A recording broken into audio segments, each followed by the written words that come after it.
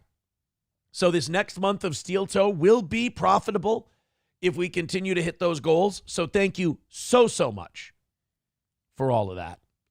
Go ahead and throw in Streamlabs, PayPal, Venmo, Super Chats, Rumble Rants, gifted memberships. We did have 10 gifted memberships come in earlier. Let's see if we can get to 25 today. 25 gifted memberships would be cool. Or break into that Venmo and PayPal and throw us a few bucks as well. I'm starting to think that maybe the press is starting to get worried that this is looking like a runaway blowout for Donald Trump. What makes you think that? Well, because whenever I go, like, Mediaite is becoming my barometer for how fucking panicked the media is about Donald Trump. Depending on what they choose to cover and how they choose to present it is how I think they feel about how the election's going. Like, if they post a lot of shit that's just making fun of Donald Trump and like, get a load of this asshole, they feel like Kamala's going to win. I feel like it's going right. But if he's the ultimate evil, it's because he's going to win. Yes. And right now they're not only on the he's evil tip. They're not only on the fuck Trump, he's an evil guy, he's a terrible dude. Now they're on the look at what everyone around Trump is saying.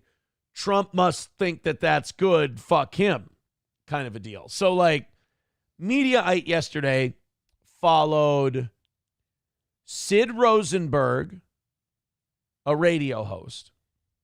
I think Sid Rosenberg used to be on with Imus. I could be wrong. Hulk Hogan and Tony Hinchcliffe. Those were the three people Mediaite decided to cover from a Trump rally and go, look at the fucked up shit these three said.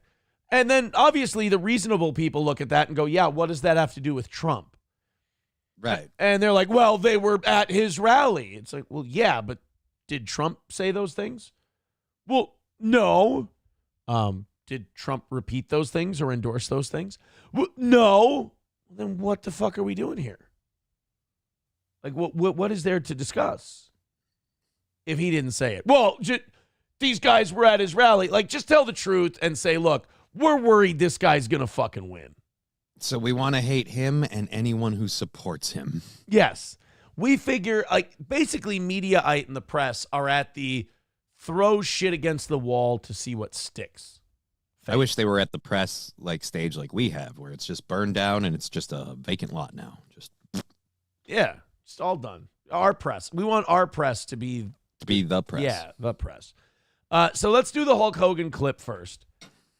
Now, I understand why Mediaite would go after Hulk Hogan. You know, he endorses Trump. He was speaking at his rally. And also, we've always typically held Hulk Hogan to a high media standard and made sure that Hulk Hogan always says the right things and never goes, overboard.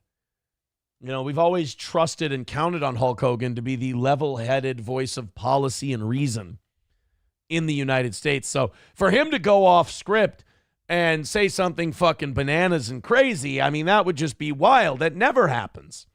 So let's check out Hulk Hogan at the Trump rally and see what professional media wrestlers lying their asses off. Let's see what the pro wrestler did. Let's see if he kept kayfabe during this Trump speech. Do you think we get an ad before the Hulkster? Yep, definitely. Let's see. Oh, all right. We'll wait 5 seconds here, and then we'll get you your Hulkster fix for today. You know, when I hear my president and our president, Donald Trump, speak, he sounds for real, brother. He sounds like he has a heart of gold that's all for the USA. But when I hear Kamala speak, it sounds like a script from Hollywood with a really, really bad actress.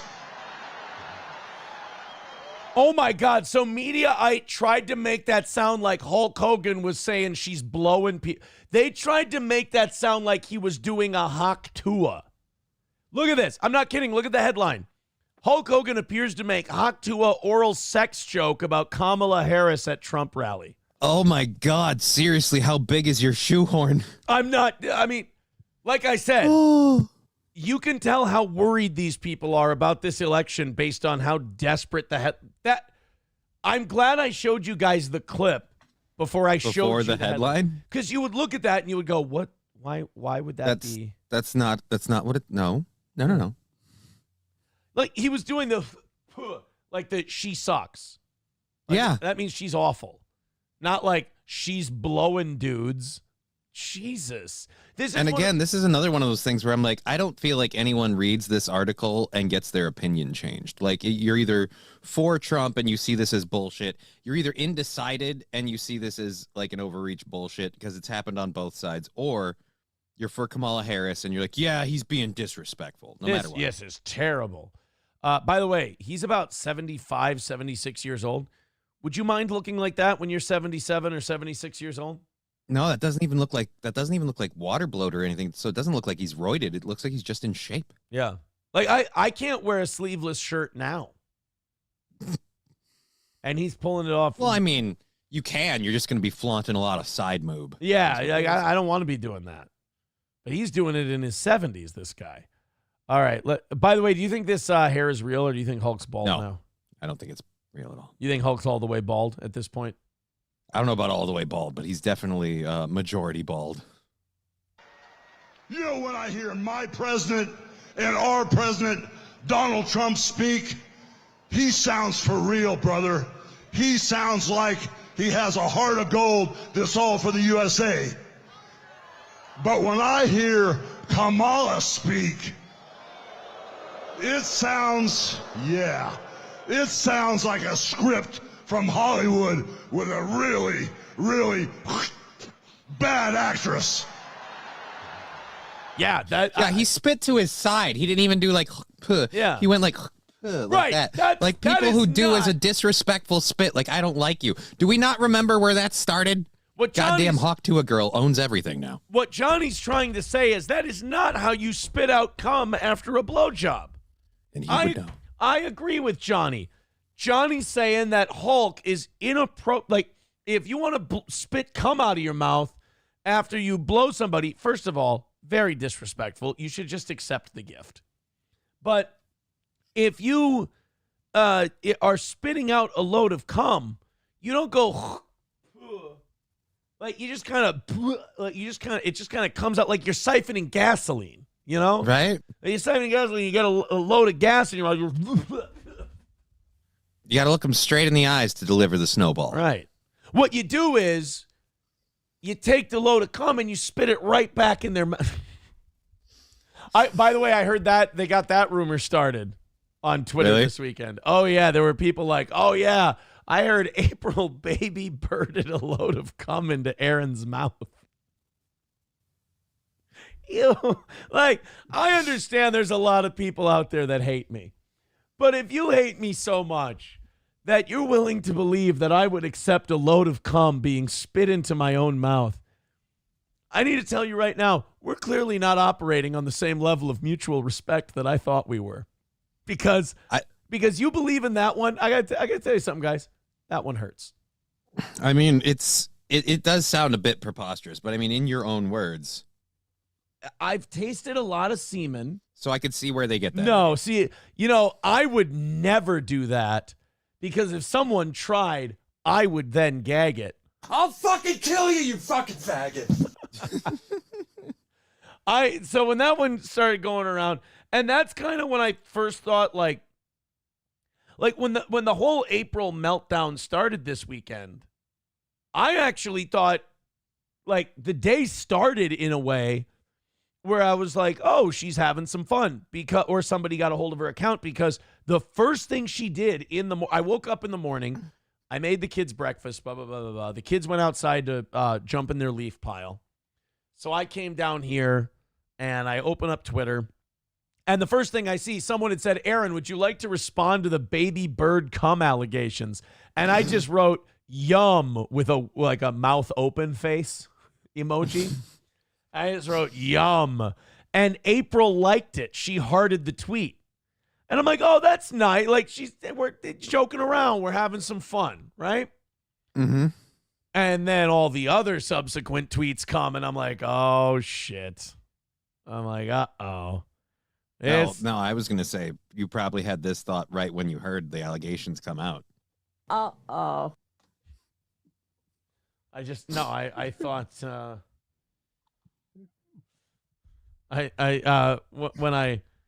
when I thought about the baby bird allegations, I thought, Oh, my lucky stars, a Negro. Oh. See, I think they accused you and you went, no, dude.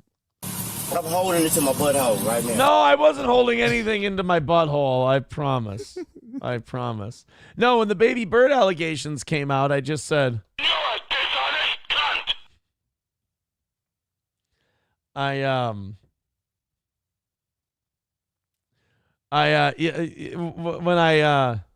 I'm just looking. I believe he said this. Yeah. I'm gonna come. Oh, that's one of my favorite sound drops. I will never get rid of that one. And then when April was trying to talk me into it, she just said to me, For your race! I don't really understand. And then after the baby bird, she looked at me and said, Okay, faggot, what's next? I think he just said, I want these people segregated. That doesn't understand. I don't understand. And then I told her, I said, April, but that'll be disgusting. And she said, learn the difference between we have a problem and you have a problem. All right, enough. Okay, folks. Enough with the gay jokes, especially from a gay broke bitch yourself. Eh, Loke? They shove a living snake up your ass. I don't think that would be very productive. All right, kids. We are 2:30 away from today. Let's go ahead and drop in a 20 and a 10. And let's call this an even 200 by 8 o'clock. Thank you guys very much for your contributions and your support for Steel Toe. As long as we keep banging out these goals every day, we are looking good. And I appreciate that. So now another one of the controversy. We're not done. There were a lot of controversies with Donald Trump at his rallies this weekend. Apparently, Mediaite felt like a lot of this stuff was just beyond the pale. And you got to they're just trying to let you know so you know who you're voting for in this Donald Trump. They're just trying to make you an informed voter. That's all they're trying to do. They're not, they're not trying to influence you. They're not trying to, pretend things are a bigger deal than they are. I mean, we saw in that Hulk Hogan clip, he was clearly making an oral sex joke about Kamala Harris. Yep. In no way, shape, or form was he just making a shitty actress joke. That was clearly a malicious attack on her oral sex performance. So here's Sid Rosenberg. Sid Rosenberg is, I think, a radio guy who used to be on with Don Imus. And he's a big Trump guy out in New York. And Trump had a rally out there, and he invited old Sid to speak. And Mediaite is saying, hey, you can't vote for this Trump guy. This Sid Rosenberg's a fucking animal. Let's see what he said. She is some sick bastard, that Hillary Clinton, huh? What a sick son of a bitch. The whole fucking party, a bunch of degenerates, lowlives, Jew haters, and lowlives. Can we please get that as a drop for the show? I want that in the intro. The whole fucking party, a bunch of degenerates. Wait, I want it to start there. Hold on, let's see. Fucking party. Right here. This is where I want the drop to start. A bunch of degenerates, lowlives, Jew haters, and lowlives. Every one of them. Every one of them. I think that's a good drop. Perfect. It's not bad. But that's the whole clip. Mm-hmm. Would you like to see Mediaite's headlines? Yeah. The actual headline they had for this wasn't even part of that clip. The fucking illegals, they get whatever they want. Radio host delivers unhinged rant at Trump NYC rally. Now, first of all, the clip they provided doesn't even show that fucking illegals quote. Right. But I don't think this is a guy being unhinged. I think this is just a New Yorker talking like a New Yorker. Yeah.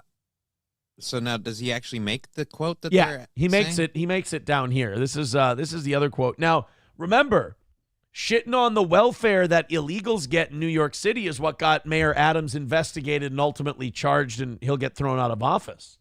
Yep. So he went against the Democratic Party. He was a good boy, and then he went against the Democratic Party, and now he's up on corruption charges because he's doing something that probably all of them are doing so that they can be, kept people. So that if they go off the reservation, they'll just bust them for it. This is Sid Rosenberg again, Mediaite. Again, Mediaite just wants to help you make an informed decision on the election. This is not biased in any way. You got homeless and veterans, Americans sleeping in their own feces on a bench in Central Park. But the fucking illegals, they get whatever they want, don't they? Jeez, so I mean, but is he wrong? Right. Is he wrong? But why does he sound like my uncle at Thanksgiving? Like, why do we have to go? Why does he look like him, too? Holy shit, that's my uncle. I thought in his local stream, Rekieta looked like an angry uncle. Like, he was looking really old. Really old. Just worn and face just weathered and, oh, my God. Like he's been through something. But this guy, Jesus, fucking illegals, they get everything. It's like, all right, well, what I appreciate about this guy is that his sound bites are only 15 seconds long. A lot of people take a minute and they dance around the issue to say the exact same thing. This guy just comes out and says, fucking illegals, they get everything. Now, I do kind of hate it when people get overly descriptive unnecessarily when they're making a point, like, say, this guy, when he goes, there's Americans, homeless, veterans, homeless, sleeping on a park bench in their own feces. It's like, dude, didn't need the own feces part. And also, they have bathrooms. They can go take a shit.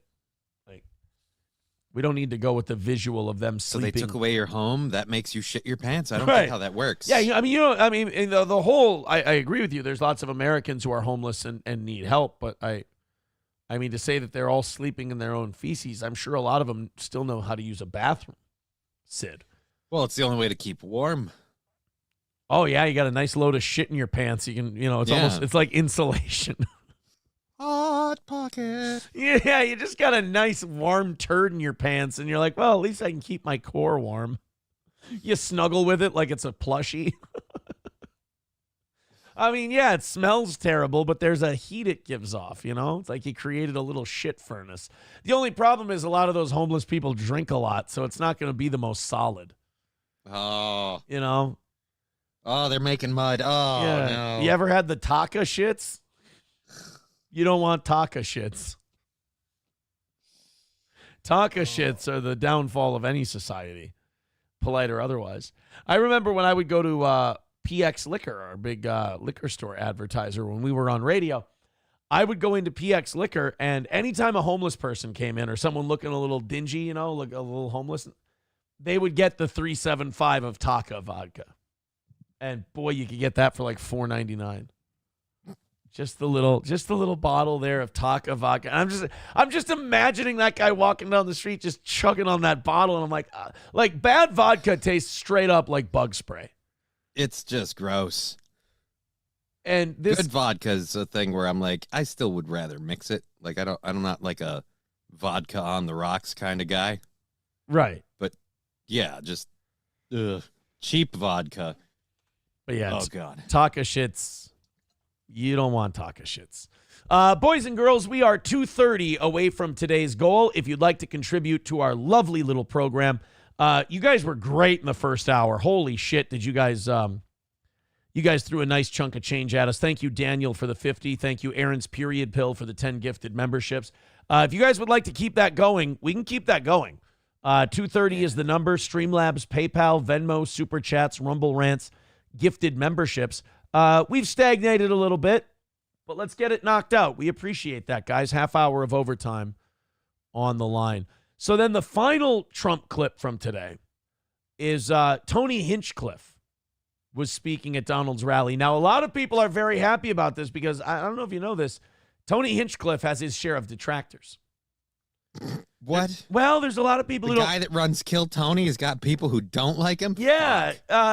Tony Hinchcliffe has a lot of people who feel like he was kind of like handpicked by Rogan. He's one of Rogan's buddies, so like he didn't earn it or whatever. I also know there's a lot of people in the internet world who don't like him because Red Bar picks on him.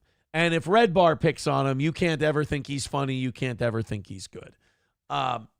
For me, Tony Hinchcliffe has never been like a priority for me. I've never thought, wow, I'll defend Tony Hinchcliffe all the time. Or, oh, I think Tony Hinchcliffe's the worst fucking guy in the world. I thought he was hilarious at the Tom Brady roast. I thought he crushed. My favorite joke of his was there was a black lesbian that performed. And he made the joke of, the black lesbian that she doesn't eat pussy. She hell naws on it. And I thought that was a very good joke. I thought very simple, well thought out, well executed. Good work. But Tony Hinchcliffe was speaking before the Trump rally. And, Tony's not he's not a politically correct guy. He's not a safe comic. He does some dirty stuff.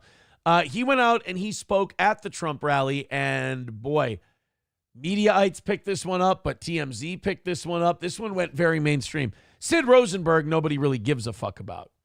Hulk Hogan didn't say anything wrong, so he didn't get this picked up by the mass media. But Tony Hinchcliffe did. Now, the last two clips, I haven't told you guys what they did beforehand.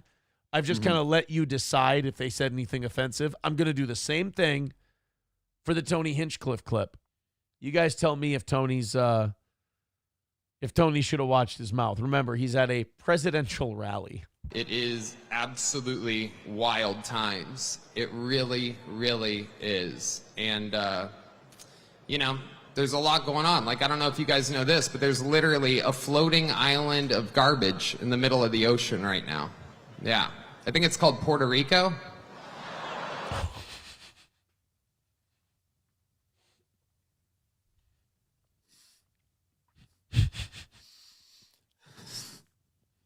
Comedy Club, fucking hilarious. Right. Trump rally being covered by the national news media could be a problem. Maybe not the best place.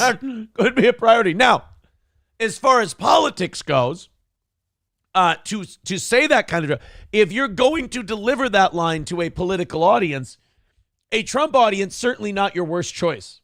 No. Still, even in front of a Trump audience with cameras and everything and the broadcast going, I'm not sure it's the best place to deliver said joke. Really, really is. And, there's a lot going on. Like, I don't know if you guys know this, but there's literally a floating island of garbage in the middle of the ocean right now. Yeah. I think it's called Puerto Rico. Okay. All right. Okay. We're getting there. Now, again, normally I don't follow the national anthem, everybody. This isn't exactly That's probably a good perfect comedy setup. There's some people here. All right. Very good. I like it.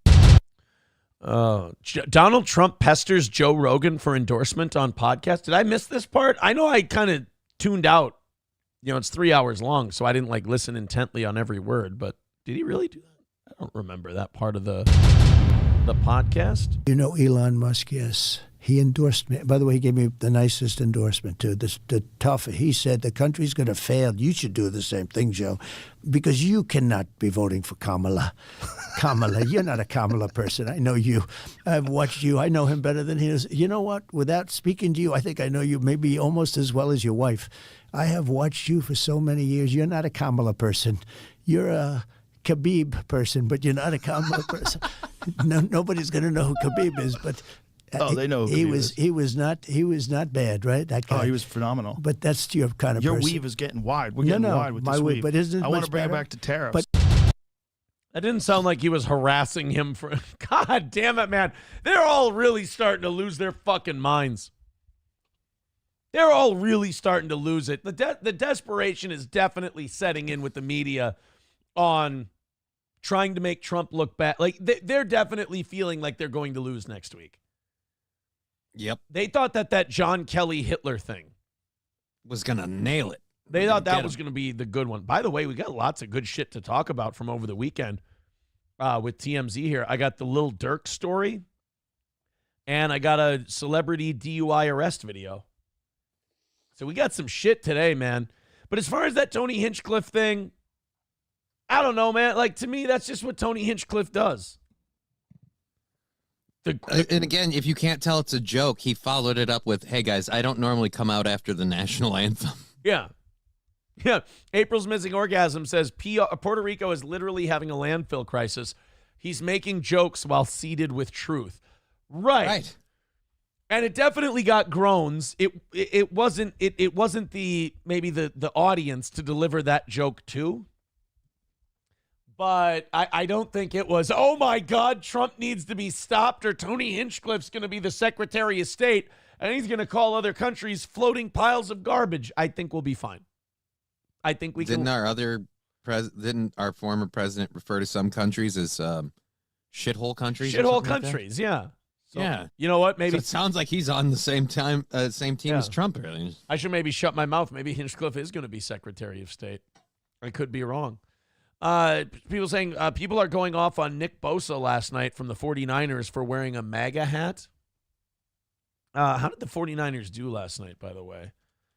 49ers score. I want Dallas to lose because I want Dallas to continue struggling and see if they'll fire Mike McCarthy and then Mike Zimmer becomes the interim head coach. Oh, yeah, San Francisco won 30-24. Therefore, why do you want Mike Zimmer to be the interim coach? It'd be funny to me. I want to see Mike back in there just being bitchy. you know? And you want to be on a team that can kick his ass? Yeah. And I just want to see him get bitchy in the interviews and everything else. 30-24, the 49ers won. I didn't watch a lot of football yesterday. I watched the first half of the Bears Commanders game, and then I kind of bailed because, again, the Vikings weren't playing. So I didn't particularly give a shit yesterday. Wish I could go back to the start of the season, put some money on the Cubbies. Yeah, but the Bears did lose to the Commanders, so we're ahead of them. That's nice. So, yeah, the Hinchcliffe thing, don't care. Don't care about the Hinchcliffe thing. And then the Trump thing, that didn't really seem like he was bugging Joe Rogan for his endorsement. That sounded like it just kind of seemed like he said, you should endorse me too. Yeah. And that's it. That was as far as he pushed with it. That's all. By the way, $230 away from this morning. If you guys would like to contribute, please do. I'd like to see a nice rally. Let's hit a nice rally before 8:30. If you feel like throwing in 5 or 10 to this fine program, I really hope you consider it because we really appreciate your appreciation. Thank you very much for all of it. Over 800 of you watching today. Fucking meme copium. Go ahead and hit like, hit subscribe. I can't be too bad at meme. We got up to our 1,000. We got ours for today, and then meme comes on to talk about the thing we were talking about, and you know, a few hundred people leave. As always fucking happens when meme copium wants to talk about stuff. Let's go to the Lil Durk thing while you guys are throwing in some PayPals, Venmos, and Super Chats and whatever. Oh, I was watching the Keno Casino last night talking about this stuff. And they said something about me that I was really it offended me greatly. What did they say? They went with the fake donos thing. They were like, "Oh yeah, Aaron fakes donations. Didn't he admit that?" No. And I'm like, first of all, if I was doing fake donations, the last thing I'm going to do is admit it. But second of all, ever since like Melton's fans got this whole thing going, which by the way, Andy, PPP, you guys are repeating a Melton thing. I know how you feel about that guy. You might want to. So ever since people started that rumor, I was like, how retarded is the concept of me faking a donation? Because you know what doesn't happen if I fake a donation? You don't make any money. I don't make any money. And then I stop asking for money if I do a fake donation and it hits the goal. Now, no more money's coming. So it not only does it not give me the money I'm saying I'm getting, but it also stops other money from coming in. It's a really odd, of all the rumors that have been made up of this show that are not true, I would say the baby bird rumor is more reasonable than the fake donuts rumor. Now, let me clarify, Johnny, both untrue. Mm-hmm. But the fake donut one always got me because it was something that was made up by people who like genuinely like have this weird hatred of me. And they're like, no. The important takeaway, if any rumor is true, it's the baby bird. That's not what, that was not. Baby bird confirmed. Baby bird not confirmed. No baby bird. But yeah, the fake dono thing. Now, don't everybody go to PayPal and Venmo and Super Chats and everything else and start writing in, this is actually Aaron, this is a fake dono. I'm just kidding. Absolutely start doing that. In fact, fake dono rally, just make sure you say it's an Aaron faked dono. But I always found that one interesting that people got in on that one. Because I'm like, it doesn't make any sense. The fake dono thing. If I'm getting to the point of fake donos, we're fucked. Not only are you not making money, you're paying the people that you're donating through, you're paying them a percentage of the money you're not making. Right. To give yourself so you're actually losing money. You don't give yourself $5, you give yourself $3 and change. And then it's like, okay. I would lose money with a fake dono. I know it's one of the copes Mersh has to, deal with the fact that, things over on Nightwave are not going well. I forgive him Because, I mean, that guy's just, I mean, he's holding it together with fucking toothpicks and baling wire at this point. So I get that. That's fine. But to hear it from a reputable source like Andy Worski and the Keno Casino, I'll be honest, it hurt my feelings. So I don't want any fake donos today. Don't be throwing fake donos. Absolutely send us money and write fake dono in it. But we do not fake donos on this program. Numero uno Josh Denny fan with $1. Says, numero uno Josh Denny for a fake $1. Says, Keno Casino is overrated without peace and love. Dr. Silverwolf for $5.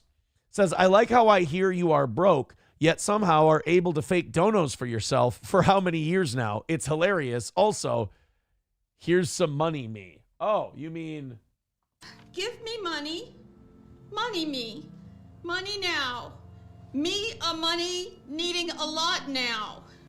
Thank you, buddy. 225 away from today. Numero uno Josh Denny fan with $1. Says, why does Rumble autocorrect weird things weird? I don't think it's even supposed to work like that. What the fuck? Fuck you, Rumble. The whole app and company is a piece of shit. Hashtag Team Mersh. Yeah, Mersh currently has a Rumble deal, but he's yelling at them on pretty much every stream he does. And he doesn't have a YouTube channel. He only has a Rumble channel. Uh-oh. And that's not going to work out well. I think Mersh is pulling one of those you can't fire me, I quit moves. Like he knew that Rumble wasn't going to renew him. So now he's just yelling and screaming and bitching about Rumble. But and he's pissed that apparently they sent his partner Royce an email saying Mersh is bad for your brand. You've got to fucking have a talk with this guy. He's going to cost you a lot of relationships, so on and so forth. And Mersh has been fucking screaming and seething about that, too. He's like, yeah, it's a fucking dirtbag move. And I'm like, in business, it's not really a dirtbag move. No, they're protecting an investment. Like, because if Rumble went to Mersh and said, you're hurting the brand, blah, blah, blah, Mersh could just hide that from Royce and then, just move on and not talk about it. But at least if they tell Royce, this guy's a problem for your brand, he's going to cost you a lot of relationships, insinuating that maybe there could be some kind of Rumble deal for them if Mersh hadn't gone fucking apeshit on them. They do that, Mersh. It's almost like an intervention. They're like, well, we got to go to other people because this guy, we can't talk to this guy. We can't communicate with this dude. So, again, no fake donos today, guys. Let's not do fake donations. I mean, that's just, if you ask me, that's a real shitbag move. So definitely don't send us money on Streamlabs, PayPal, Venmo, Rumble Rants, Super Chats. Don't do that and write fake dono on it. It's not productive. $2 from Dill Pickle says fake dono for begging strips and SpaghettiOs. I tweeted something about getting Gordy begging strips. And right. I did think it was funny. Some people wrote in, responded to the tweet and says, wow, you getting begging strips. That's pretty good, huh? I was like, oh, shit. You know what? That is a good one. Mm-hmm. Not bad. Not bad, chat. Not bad. So, yes, no fake donos today. We're going to get this thing knocked out. You guys are going to hammer out this 225. We're going to start the week with a win. Dead Game says, Aaron sent that letter out about you, Johnny. You'll find out soon enough. Yeah, I sent letter? I sent a letter to Rumble. Oh, no. Saying that you were a liability to the brand. Fuck. Yeah. Sorry about that. I was having a weird weekend, and you just kind of you kind of got in the crossfire. All right. Weekend was going up, down, up, down. Yeah. I ain't been here long, but a bobber's in the pond going up, down, up, down. I don't know who Lil Durk is. Are you familiar with Lil Durk? I'm familiar with some of his music. Okay. See, I've never seen him before. I don't know Lil Durk. He looks like a Lil Durk. Mm-hmm. But Lil Durk is in a little bit of trouble that if he can get past this trouble, it's going to be great for his rap career because we really don't have as many hardcore-ass gangsters in the rap game anymore. So it's a little more manufactured these days. Well, this Lil Durk was busted in Broward County, Florida in a murder-for-hire plot. Someone hired him to kill somebody? Or... He did it? That he may have been part of the murder for hire. Uh-oh. And Which I don't like because much like they say in the movie Training Day, I would tell Lil Durk, you got to put in your own work around here, homie. It's like that. So Lil Durk tried to, keep his hands clean, but get a motherfucker shot. TMZ broke the story. Several members of the Chicago-based OTF crew, to which Durk has ties, were charged Thursday with the slaying of rapper Quando Rondo's cousin. By the way, add that to a growing list of rappers I don't know. Quando Rondo? Quando Rondo, I'm not really familiar with. Durk was taken into custody by U.S. Marshals and booked into the Broward County Jail on Thursday night. However, Durk's lawyers, Brian Bieber and Alec Ubieta, confirmed the hip-hop star was busted by the Marshals, adding that he will have his first appearance Friday in federal court in Miami. This is from, the 25th? Oh, so this was on Friday afternoon, this app. So he got in on Friday. Oh, no, they arrested him on Thursday, then saw federal court on Friday. As reported, the feds busted 5 OTF members in connection to the August 2022 shooting that killed Quando Rondo's cousin. All have been charged in a federal indictment and conspiracy to commit murder for hire. The feds say the crime was committed in retaliation for rapper King Von's death in Atlanta 4 years ago. Now, Johnny, I know this is going to surprise a lot of people, but you can I don't know who King Von is. Yeah, you can add King Von to the list of rappers. I don't. No idea who the fuck. At this point, it's like the obituaries, the only thing they get known for. Like, just yeah, right. You got rappers finding more ink in the obituaries than they are anywhere else. Jesus. Yeah. So sorry to King Von. Sorry to Quando Rondo's cousins. And sorry to Lil Durk. A bad set of circumstances for all of them. Yeah, Hobo Chili says, Roots, do you know any of these? Well, I'm not going to read the last word, but yeah, I mean, Roots is a rapper. He's got to know who some of these guys are. You may recall, Johnny, you may recall this next thing. See if you recall it. You may recall in November of 2020, pandemic, King Von was fatally shot by Quando associate Lul Tim during an altercation. Do any of these guys have names? Or, like, even the associates are named, like, Lul. I guess Lul, L-U-L, might be his real name, Lul Tim. So does anyone have, like, a normal name? Like, are there going to be any, like, Bob Fitzgeralds in this? Or didn't think so. Just a good Aaron. Yeah. Tim was initially charged with the murder, but the case was later dismissed. All right. Uh-oh. It looks like, guys, it just looks like Lil Durk could be going away for a while. That's all. We could be seeing the end of old Lil Durk. Los Federales with $2 Canadian. Says Aaron's street / rap name is Cucknificent. Thank you, Los Federales. Appreciate it. Guys, we are 225 away from hammering out today's goal. If we knock it out, we go until 10:30 today. If you feel like throwing in a couple of bucks, boy, howdy do we appreciate everyone who throws in money to keep this little show we do on the air. There's Gray Duckling with $10. He says, you'd never see reasonable Ron in this situation. No, that's true. Like these hip-hop shootings, you never see reasonable Ron. Punctuality Pete usually tends to keep his nose clean as well. Safe Sam ain't even in the game anymore. Safe Sam is, in fact, Safe Sam's probably going to rat everybody involved in this thing out. Cooperating Carl. He's gonna let the cops know exactly what happened. Law-abiding Larry would never. I'm sorry, Lil Law-abiding Larry would never allow this to happen. Not in his turf. Good Judgment Gary G. He's a really good rapper.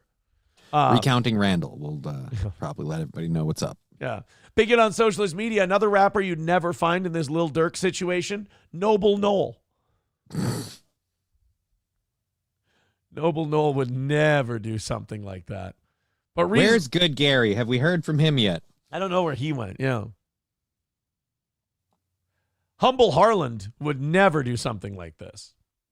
Thomas with $5. Thomas, you didn't have to throw us $5. We put a plug in the link in there for that gratis today, but thank you for the $5. There's the spot.fund for Thomas's wife, Thank you guys for your support with her liver transplant and all that. Thank you very much, Sean or Thomas, for the $5, but that was not necessary. We will plug that for you anytime. 210 away from today. Look at that. You guys are starting to rally. Keep it up. I appreciate all of your generous contributions. I love big fake donos in PayPal, too. Big fake. You just baby bird those fake donos right into this show's mouth. That's what I say. Roots Calhoun asking, how about straight shooter Sean? Well, that depends. Straight shooter Sean might be involved. I feel like if the shooting is justified, you can count on straight shooter Sean. But if it's not justified, Sean's a straight shooter metaphorically, and he's not going to get involved. I agree with Tim Man Taylor. What have we heard from outstanding citizen Steve? He's always late to give a statement on things like this. Upright citizen. Roots Calhoun pointing out, whenever there's a rapper shooting, Good Aim Arnold is never there. Yeah, but Sideways Sammy is.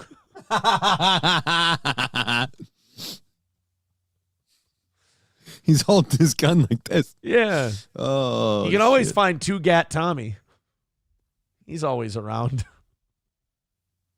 Fauci's pangolin. Oh, yeah, you know who the person was who actually helped the victims before cops got there, who rendered first aid?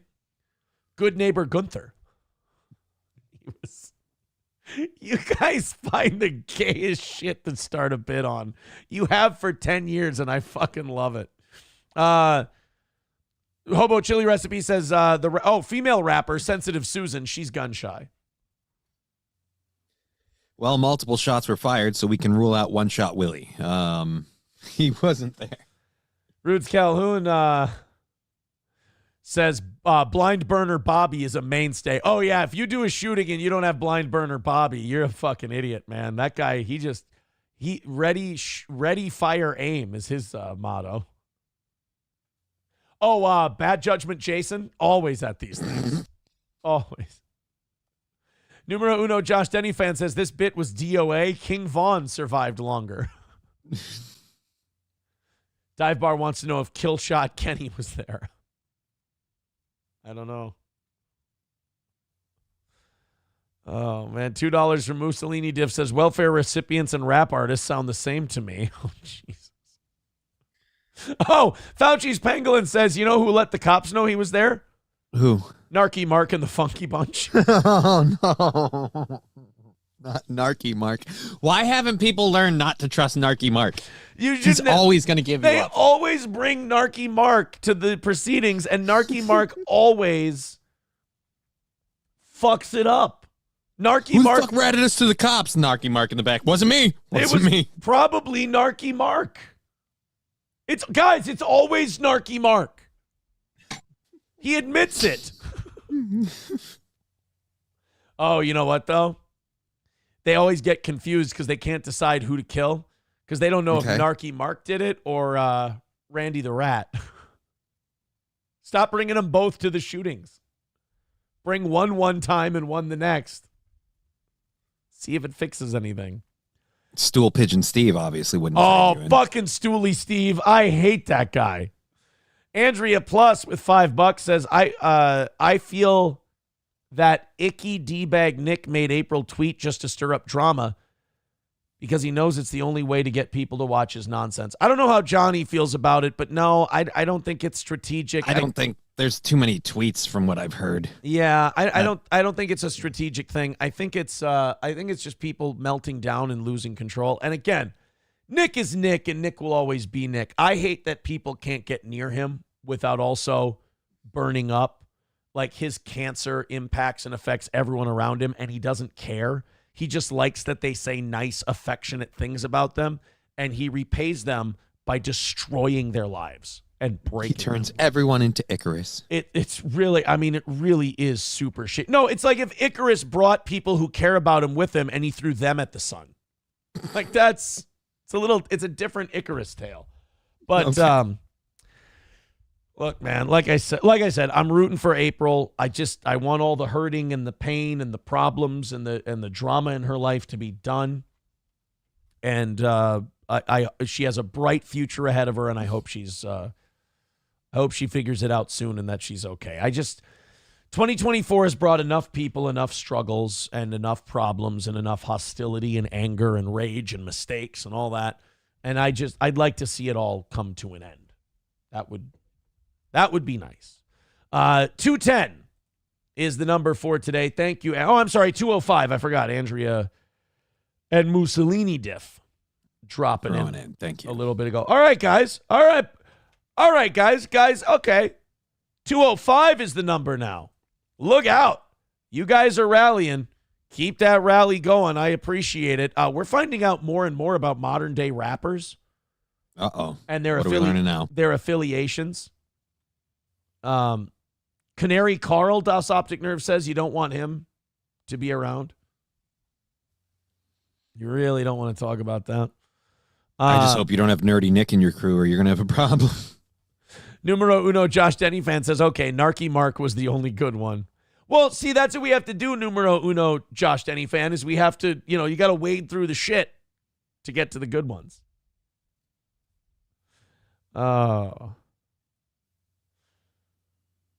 Triple N says, LOL, High Road Aaron, not disingenuous at all. No, it's not disingenuous. I mean it. I've said this for months now. I don't stand to gain anything by anybody being unhappy or miserable. It doesn't help my life at all.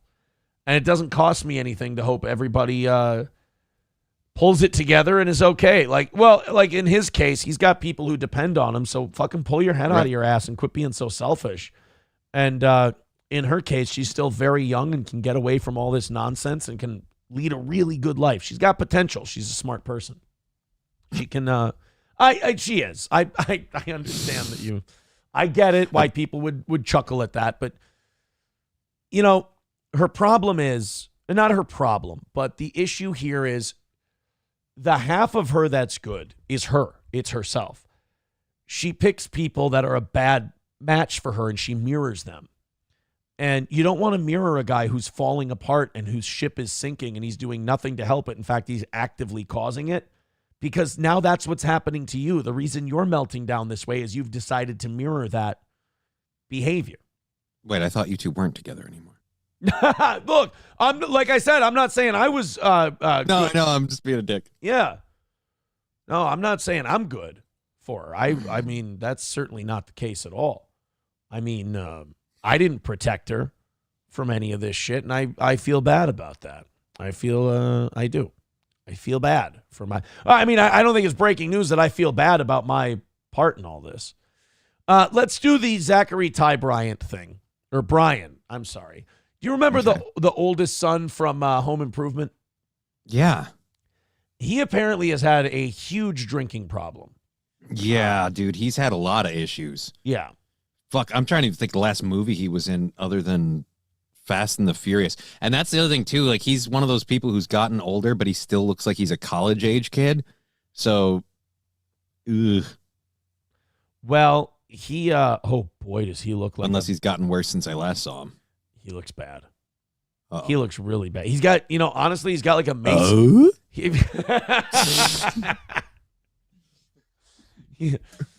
How's he looking these days? He needs to go talk to Wilson, get himself sorted out. He really does. Well, I have bad news. I'm afraid I've got some bad news. I believe the guy who played Wilson is dead. Oh, shit. Is the actor who played Wilson dead? Yeah. Earl Hindman died in 2003 at 61 years old. Wow. Sorry. I just always remembered that was my favorite part of the show was the weird little jokes. Like when the one I remember the most is like, he comes out, he's talking to Wilson and Wilson goes, do you mind if I ruminate with you for a moment? He goes, yeah, do it by the rose bushes. It's fine. Nobody will know. But he was, they never showed his face and the whole deal. But, Zachary Ty Bryant can still talk to Wilson. It's just that it would be the volleyball from Castaway. Wilson. So Zachary Ty Bryant got arrested for DUI, and we're going to watch the body cam here. and we're gonna watch what you shouldn't say to the cops. Oh, when you get pulled over for DUI. This is Zachary. Are we gonna hear the classic? Do you know who I am? No, it's gonna be way more straightforward than that.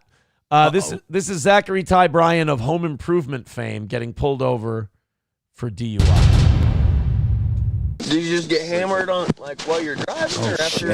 Oh no, I went out last night. Oh, okay. And then I knew I couldn't drive. Yeah. So Where'd you go out at? Range Rover. I went to I forgot. It's right over here. You're in Clinton? Do you know where you're at? Yeah, I do. Okay. Sorry. Okay. I forgot. He does. He looks roughish. Yeah, dude. He's probably a little too old to be dressing like that too, but yeah. Oh shit. The thing I hate about this is he looks like a fat worse version of me. I didn't even know that existed. the flat-billed hat. Christ. The flat-billed hat in your 40s is a weird look. Got the name of it. I could look it up on my phone. You're good. I'm running from California right now. You're running from California? I hate that place. Man. Oh, I thought he was saying I'm running from California like I've got warrants. Yeah, I got to avoid the cops. I've got warrants and I'm running from California. It's like, Jesus, buddy, you might want to keep that down. I've pulled over a lot of people saying the same thing as you. So fucking terrible. How much did you drink last night? Fuck. That's the best answer to that question you can possibly give. Fuck if I know. How much did you drink last night? Fuck. We can skip the test. That's what I'm trying to say. Terrible. How much did you drink last night? Fuck. Too much? Yeah. What's too much? Right up there with a shitload. Fuck ton, officer, which stop me when I get all of it. Literally all of it. I don't know, man. Just stressed. Yeah, man, and I get it. This cop is really good at his job, actually. Really? Yeah. Oh, yeah. He's being friendly. He's being smiley and nice. He knows he'll just get this guy to talk. And, like, if you're Zachary Ty Bryant, you're a little drunk, and this guy's being nice to you, like, oh, he's cool. I'll tell him the truth, and then he'll take it easy on me. And then by the time you're done, this guy's like, all right, put your hands behind your back, and I'm just going to put these cuffs on you. There you go. Thank you for incriminating yourself. We appreciate it. But we gotta handle that stuff, right? You know what I mean? Yeah, you know I what get that. I get that. What's your license suspended for?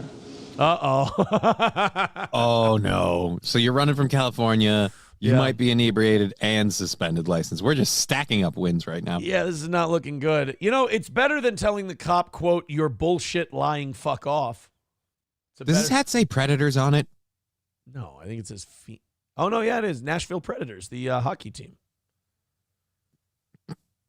Did anyone think about that name? I mean, anyone at all? What? Nashville Predators. Is that a bad hat to give? I actually sent it to Melton as a gift. I just assume he's a hockey fan. I mean, yeah. Why wouldn't I send? Nobody likes offsides. Why wouldn't I send Patrick Melton a Predators hat? I don't know. It just seems like I'm a bigger fan of the Aliens franchise than the Predators one. So I just, it's just what it is. It seemed like a good gift. You know what it is? I'm a nerd. I just, again, when you're getting arrested, just wearing a hat that says you support the Predators, it's just weird. You know what birthday he hates the most? What's that? 18th. Let's get back to this video. What's your license suspended for? For a DUI? Okay. He's like, this? Fucking this, dude? I mean, isn't it obvious? When did you get that DUI? The 2020 about? Yeah, I got it. I think 2021. Okay. How long is your license suspended if you get a DUI? I don't know. I've never gotten a DUI. Yeah, I guess I don't know either, but okay. Well, if you get a DUI, if you got one in 2021 though, I figure you'd get your license back. Yeah, I think it'd be like 6 months or a year tops. Kimberly with 575. Ooh, this is an interesting question before we get back to this. Kimberly with 575 over on Venmo says, any chance for an April guest appearance / guest co-host? Would you be up for that if she was? I think the view count and donations would be off the chart for sure. Here's, I don't really care about April, the internet personality. I do care about April, the person. And I don't know if using her as an on-air personality would be the best thing for her mental health. Down the road at some point, would I entertain it? Yeah, it sounds like it sounds like the bad blood between her and I has subsided, both with her tweet and, me recently and for the last couple months saying, hey, I, wish her nothing but the best. I hope she lives a complete and full life. But as far as her, that's a great question, Kimberly. As far as her being on the show right now, my immediate impulse is to say no, because A, it feels gross. It feels like I'm using someone who's in a vulnerable state right now. Yeah, and that's my job. We're not giving that to somebody else. I get paid good money for that fucking gig. Johnny's like, that she fucking comes back on the air. That's going to threaten She's not taking my bit. Fucking got to protect my money. Matt's going to be off the payroll. I can maybe sneak a hundo out of that. I don't fucking know. But yeah, no, I don't want to use her for content in that way, in a disingenuous fashion. I mean, I can't. I need a co-host. Like fucking A, I got another chair and everything. I can't ignore this weekend because they just put it out in public. Right. Like you just put it out in front of everybody.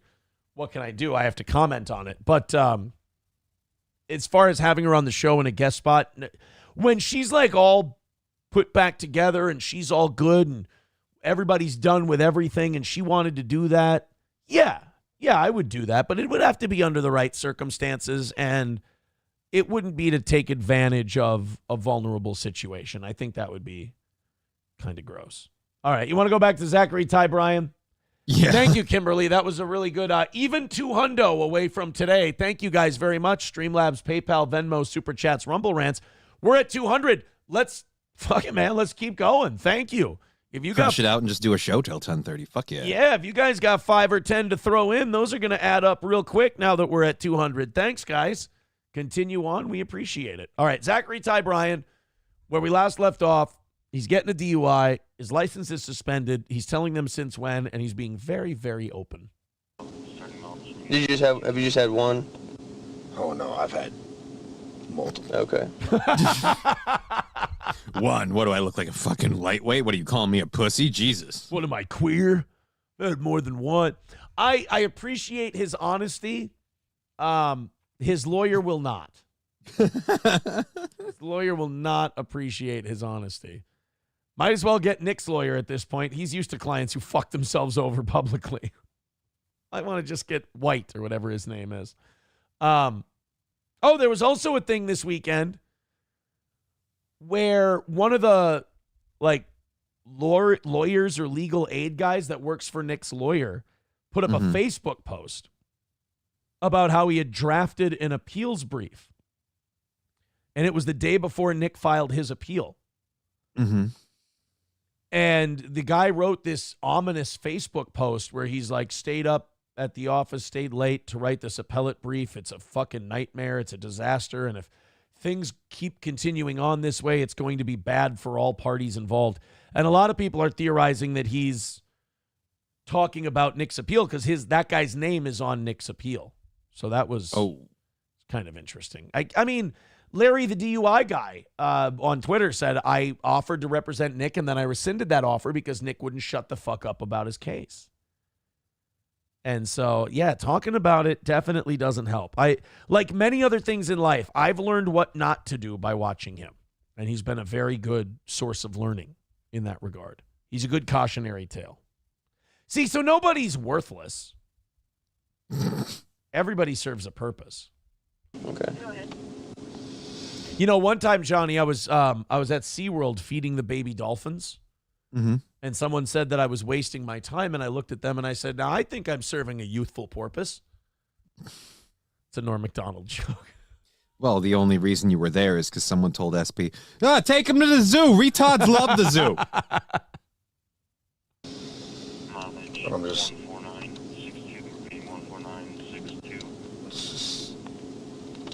Everybody depends on me, man. Oh, shit. Yeah.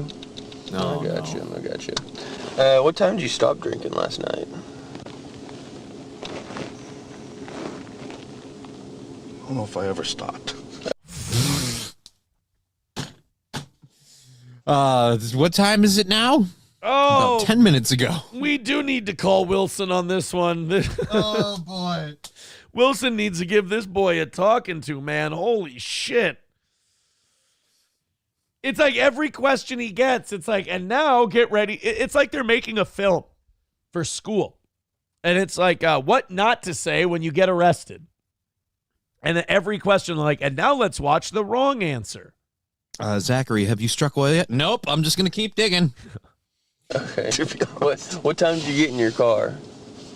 Well, as soon as I got in my car, I went and just drove right down over- a secret road and just pulled Parked there? over, yeah. Yeah. It's not too much of a secret.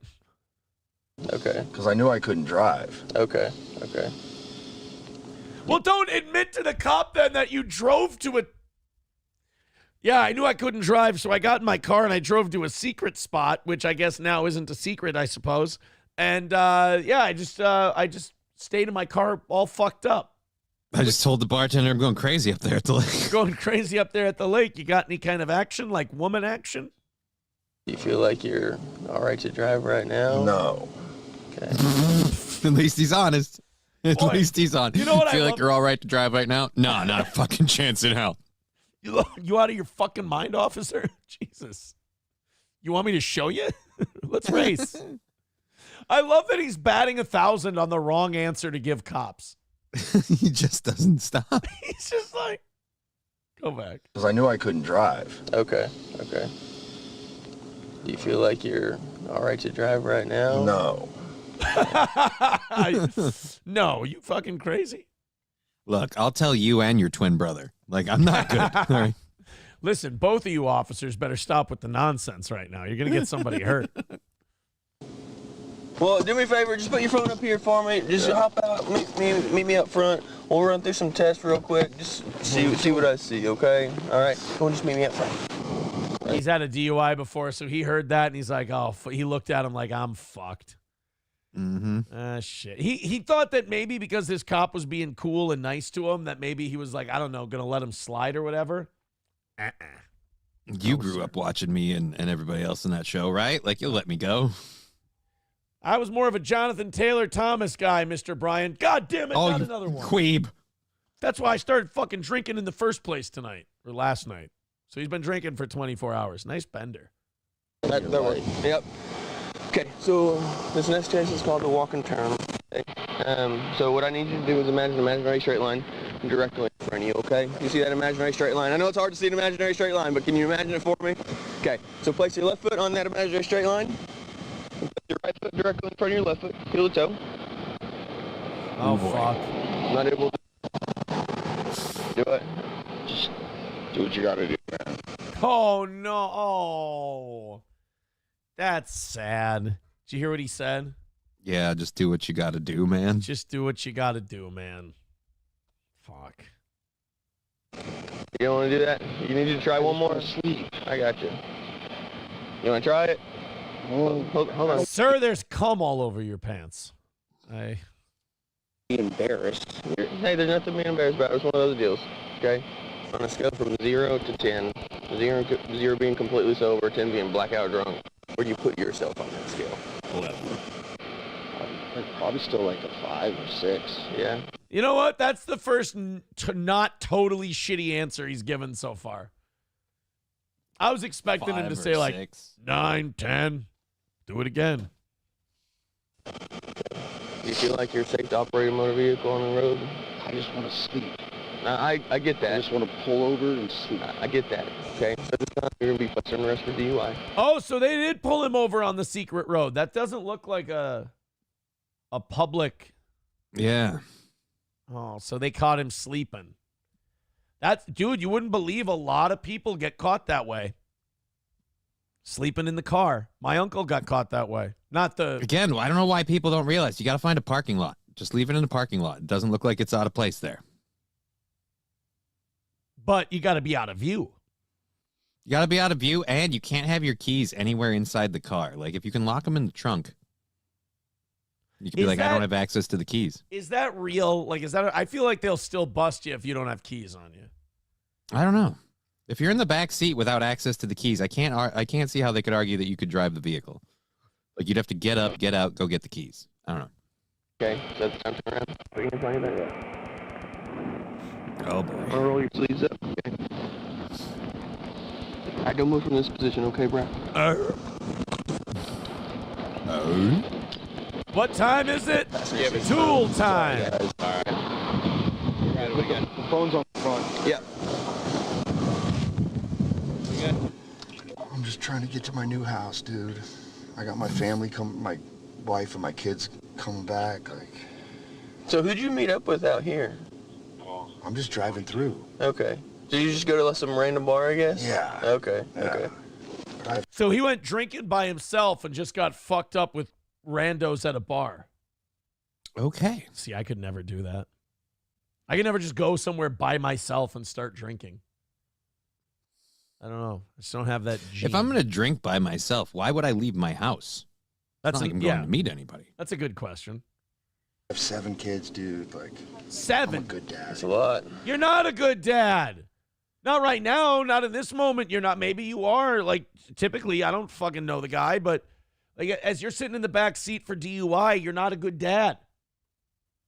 You know, that's like me 7 months ago being like, oh, but I'm a good dad. It's like, nah, you're fucking up, homeboy. Like, you might be a good dad sometimes, but right now, this is not a good dad move. A good dad doesn't get arrested multiple times for DUI. Just saying, if you've got kids and you're being a good dad, you might want to control some of those habits. Whew. Thank God you said for DUI. I pay the bills. I'm not doubting that, okay? But what I do know is that you're intoxicated and you're driving on the road, okay? Yeah. Going from one coast. I'm just a good dude, man. Like, I don't know why everybody, like, I'm sorry I like to drink. I'm just a good dude. I'm sorry I like to drink. It's not really the drinking thing. It's what you chose to do after the drinking thing. Yeah. I feel like a lot of us have an issue with that. I don't think anybody's mad about the fact that you like to drink. It's that you also like to get in your car afterward. That seems to be the problem. Hey, it's that you have zero judgment from me, but here's the deal. I gotta driving stop. under the influence. Is he riding in the front seat? Yeah. Fucking nice, dude. This guy wants to ask him about home improvement. Right? He's going to ask him. He's be like, hey, so what's it like working with all those people? What's Tim Allen like in real life? I mean, Did you ever get to see Heidi naked? And which Heidi? Pam Anderson or Heather Locklear? Wait, were those the two? No. No, Pam it's Anderson the brunette and Pam Anderson. Who was the brunette? Pam Anderson, Heidi Klum? No. Now I have to Google, goddammit. All right, find out who the second Heidi was. Because the first one was Pam Anderson, wasn't it? Yeah, the first one was Pam Anderson. She wrote a thing in her tell-all book about Tim Allen flashing her. Oh, that's right. He whipped his dick out, allegedly. Who was the second Heidi? Get me that, and then we'll finish this up. Heidi Fleiss. Even 200 away from this morning's goal. If you'd like to contribute to our show, we appreciate that. Streamlabs, PayPal, Venmo, Super Chats, Rumble Rants, gifted memberships. We love it all. Thank you guys so much for keeping Steel Toe on the air. Push through to the next $200, and we'll do an extra half hour of overtime today. Johnny Debbie Dunning. Oh, fuck. I never would have got that. Yeah. Deal. I felt like I was actually doing the right thing last night. That's what sucks. Like, I literally was, and then the guy pulled up and he like shined the light in the car. So I just felt like I had to, like, you know, move on. So I just, like, got in the car and just drove. Such a fucking idiot. I'm not worried about you. Yeah, I'm just kind of an idiot. Fair. I'm just a knucklehead, you know? No argument here, sir. Fine. I don't know, man. Debbie Dunning, like, you may not have heard of her, but damn, she looks good. It's cute. I don't know about now, but actually now she doesn't look half bad either. Debbie Dunning. Shit. Yeah, I don't remember. I don't remember. I'm telling you, man, if you looked her up in pictures, you'd be like, you know what? I'm all right with Debbie Dunning. I think she'd hit a few of your markers, if you will. Debbie Dunning would? Yeah. Okay, well, I mean, I don't remember. Debbe Dunning. Debbie Dunning. Oh, she's adorable. Yeah. Like I said, that's going to check a few of your boxes. There she is with Al Borland, the flannel man.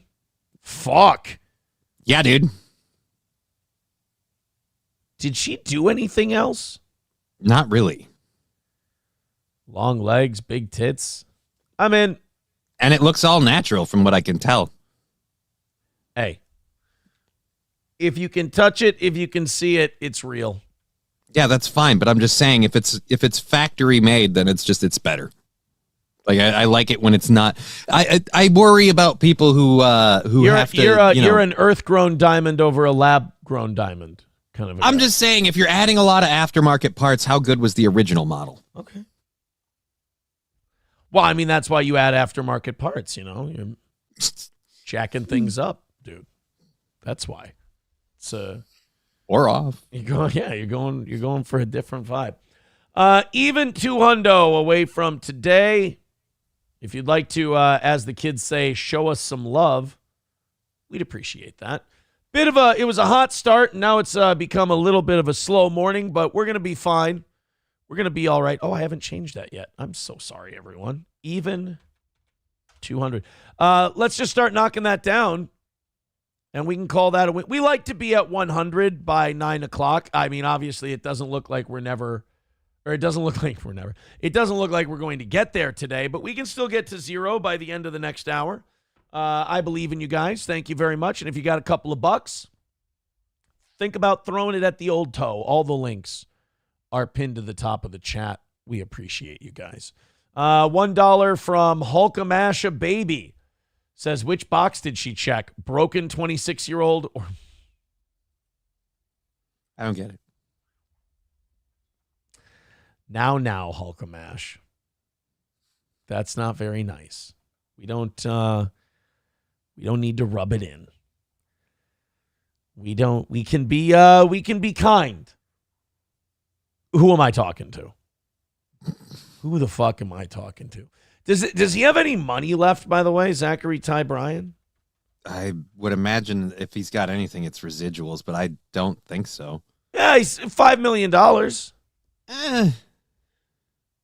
$5 million ain't bad. Home improvement money still coming in? Maybe a little.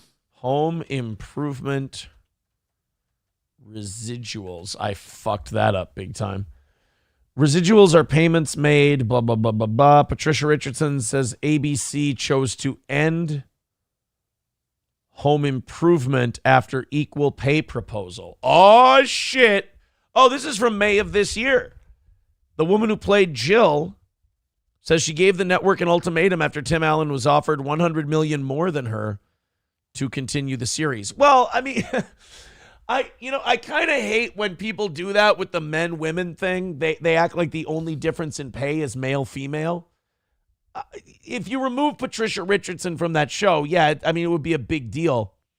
But if Tim Allen was gone from that show, it's fucking over. Right. Tim Allen was the show. Yeah. It's like someone bitching that Drew Carey got paid $1 million more than them on the Drew Carey show. Can't imagine why that would happen. Yeah, we're all part of the team. I mean, it's not an equal pay gender issue when it's Patricia Richardson versus fucking Buzz Lightyear. I mean, one of them's got a shitload of options, and the other one is, quote, that chick from Home Improvement. No, not that one, the mom. That's her full title. Oh, damn. Her full title is that chick from Home Improvement, and then the second part is, no, not that one, the mom. Other chick. Because the other one was Debbie Dunning, apparently. Okay. Apparently she is a comedian. Patricia Richardson? No, Debbie Dunning. Oh. American actress, model, executive producer, host, spokesperson, and comedian. By the way, Thomas, from that donation for his wife's liver replacement thing, apparently you guys have been making contributions today. He did send me a message saying thank you. So thank you guys for coming up big for Thomas. We appreciate that. While we knock down our $200, let's go to this bullshit. I love sports. One thing I can't stand about sports is this time of year, especially for some reason in the NBA, when athletes and coaches choose to get political.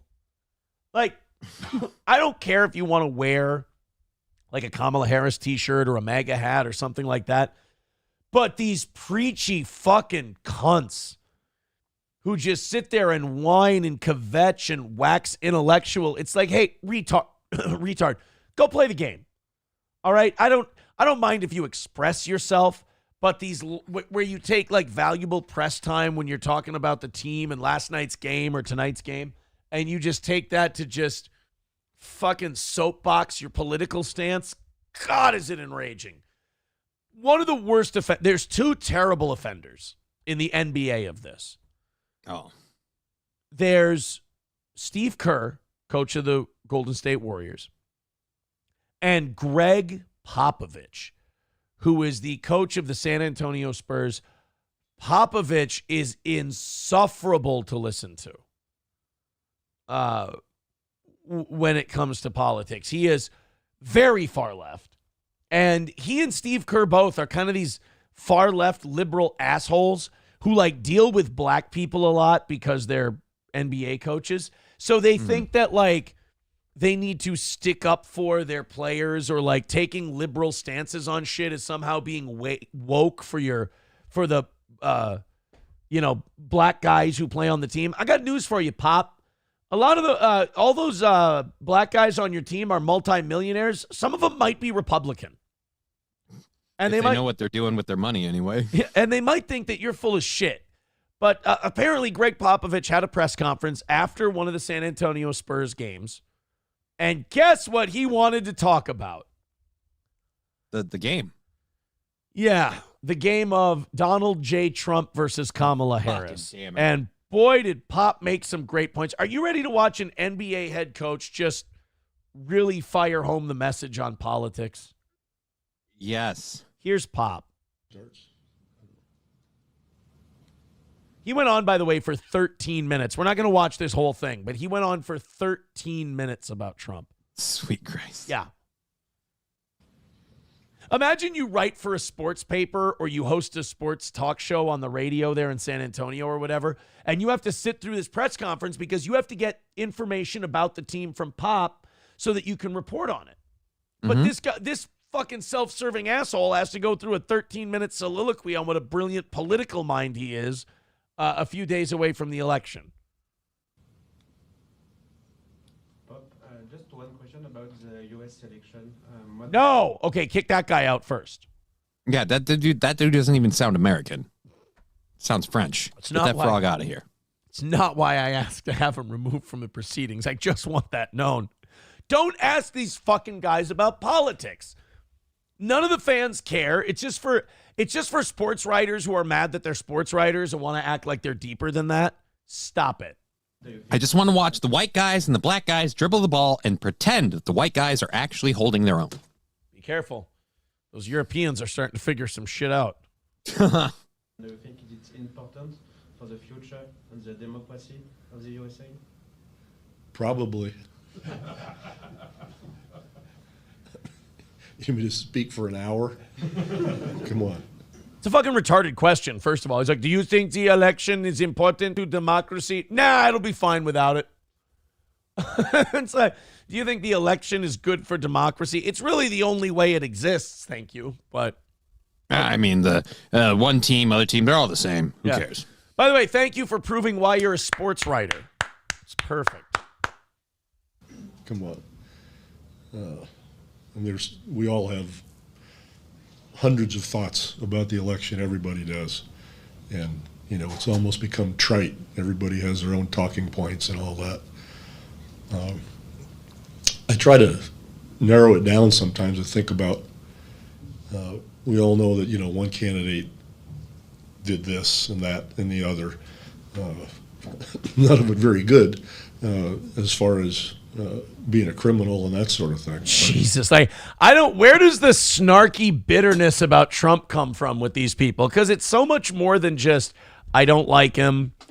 Like, you would think if you're talking about the election, the first thing you'd want to do is talk about the person you like. Right. Not the person that you hate. But they are just so hell-bent. They're so excited. They can't help it. Like, that vitriol lives in their hearts so much. They just have to go, that fucking criminal, that piece of shit, bud. Did you know that he did this, that, and the other thing? And it's like, so you're just voting, like it's a spite vote in this election. We all know what he does. And so I try to figure out, exactly why do people vote for him? What do they exactly think he's going to do for them? Oh, Jesus. Because he's not a multi-millionaire 80-year-old basketball coach whose best days are behind him. Like, people have lives to live and the economy sucks for them and they think that changing it up and putting the other guy in charge might be a good idea. I mean, it's not...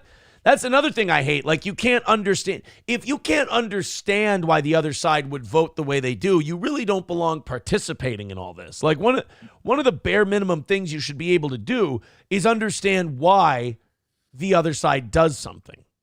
Especially since repeatedly we've seen people who you wouldn't peg as a Trump supporter say, I support Donald Trump. And 9 times out of 10, when you see those people, the first thing they say is something to do with their wallet, their economy, the way things were when Trump was in office versus the way things are now. If you can't realize that some people are literally right or wrong going to go, well, 4 years during Trump, I was doing great. 4 years with this last administration, I'm fucking dying. Then I'm sorry, you're not living in reality.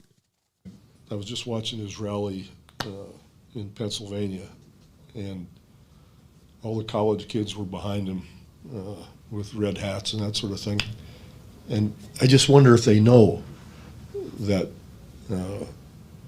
he, had to pay money because of his rent practices in New York.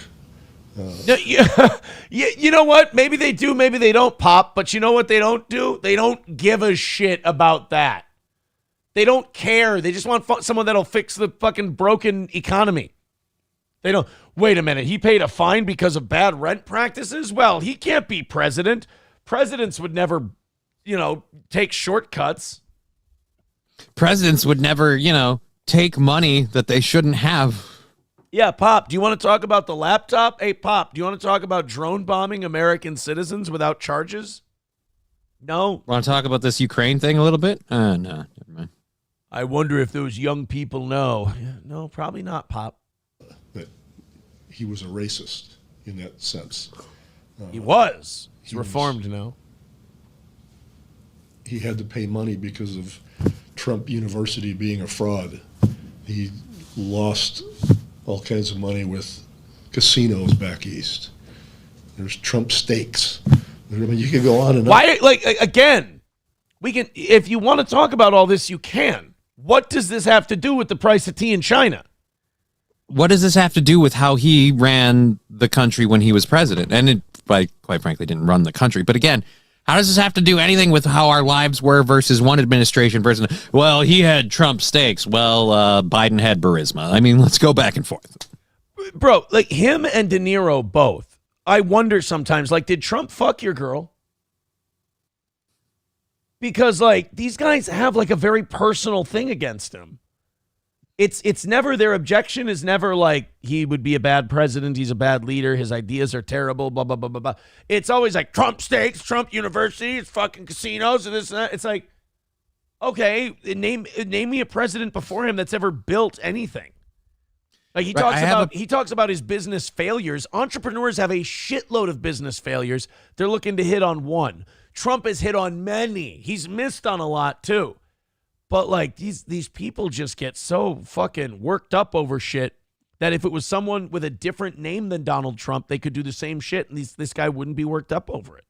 Right? It's weird how all these people are flipping out about Donald Trump with all the stuff he's done, and none of them can go, oh, well, wait, I can't separate the two. I can't hate Donald Trump for filing bankruptcy and putting small businesses, out of business and not paying them and all that stuff. But that's, again, a business thing that doesn't have to do that doesn't mean that's how he ran the country. Like, again, it's one time he filed bankruptcy for a casino. Uh-oh. Yeah. I don't know if they, and so I say, what does he say or do that they want to vote for him? They must think he's a strong guy, or this is the biggest whiner that ever walked the face of the earth. Says the guy who's whining. Says the guy who argues with referees for a living. He's the biggest whiner who ever walked the face of the earth. And he fucking whines his balls off. All right, I can't listen to Pop for too much longer. I wanted to show you guys that because Jesus Christ, with the athletes and the whining about the president and all this other shit. Christ, you guys.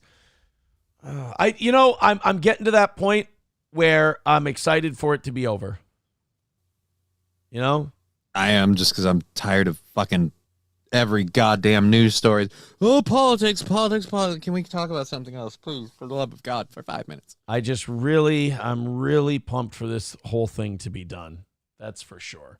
Let's go to Kimberly. Kimberly, with $10. Thank you very much, Kimberly. I appreciate it. Thanks for answering my question. Yeah, I didn't mean to have April on the show right now. I'm with you on that. I meant have her on when everyone is in a better place mentally. I hope you and her can get to a place where you can be friends and possibly coworkers again. All right. Well, that's a bit reading a bit much into it's a bit much into the situation, I would say, but I'm good.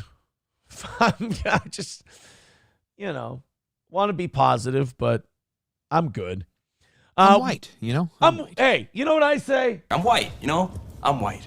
That's all. $10. That brings us to $190 away from today. Uh-oh. Oh, no, it's still there. I thought we had the Stream Ninja fucking chat wipeout thing again. Uh-oh. For YouTube. Yeah. I thought we had it all wiped out. Nope, we're good. All right. And, over 800 of you watching the show at the moment. Go ahead, hit like, hit subscribe. We appreciate it. $1 from numero uno. Josh Denny fan says, can we give a quick listen to this Hinchcliffe classic? Timestamped directly to the relevant part, because I know how you be. Okay, let's take a look at this Tony Hinchcliffe deal.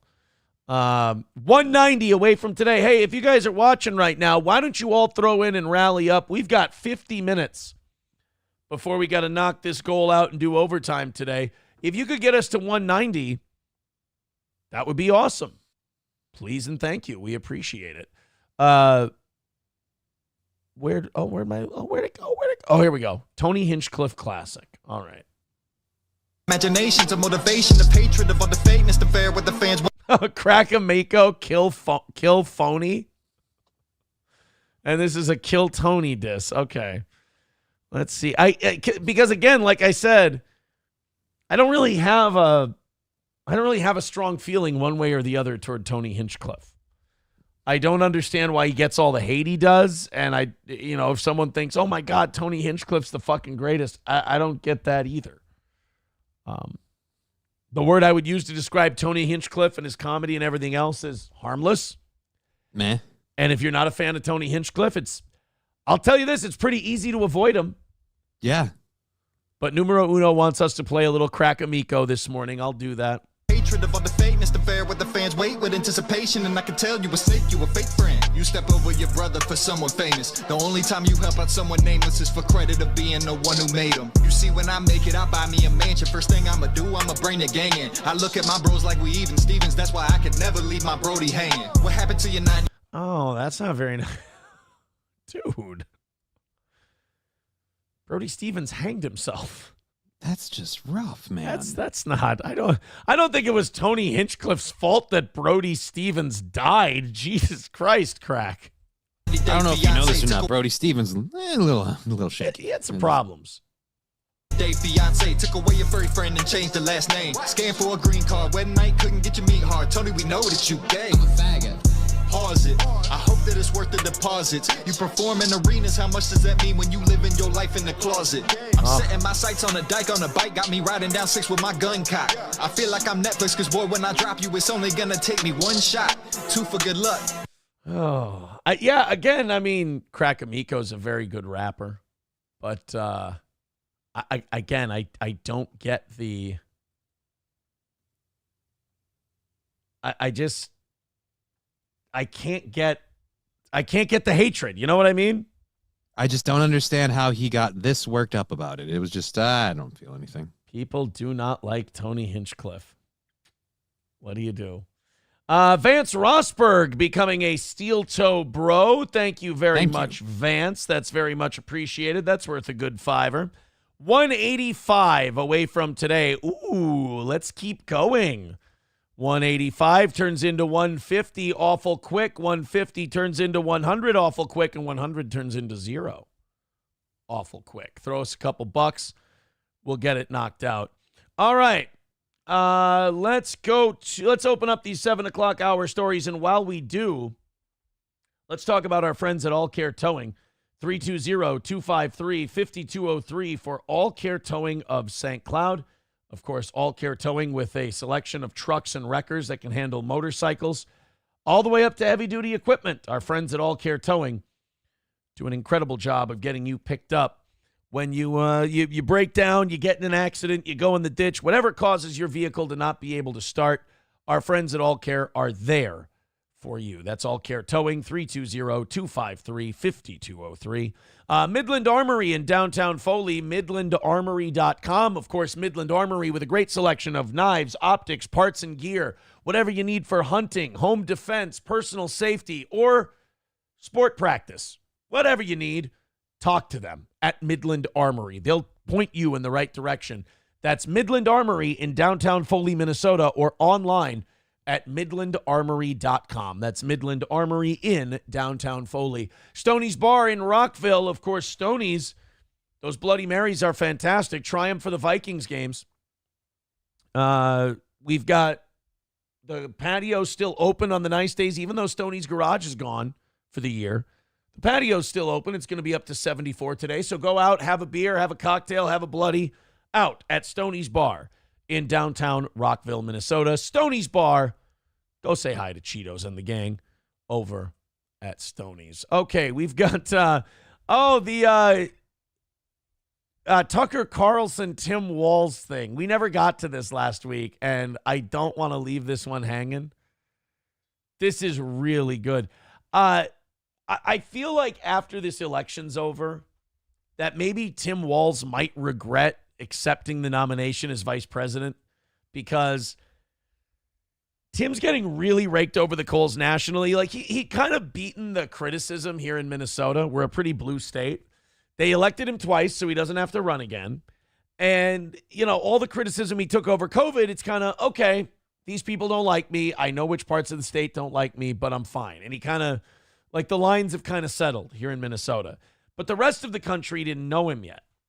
So the rest of the country started to get to know Tim Walz, and they started going, this guy's a bitch. Like, he didn't realize that the rest of the country is not quite as nice as Minnesota. And when they saw him, they'd go, who is this fucking nerd? To borrow a line from Nick. Who is this dork? Who is this dweeb? And then it got worse than that. Then you got Tampon Tim. And now you've got Tucker Carlson on multiple occasions now accusing old Tim Walz of being a homosexual. This is what I love about Tucker not being on Fox anymore for the last few years and Tucker being internet-based. We can now get 100% unfiltered Tucker Carlson, and you could definitely use the word fearless for Tucker and his commentary.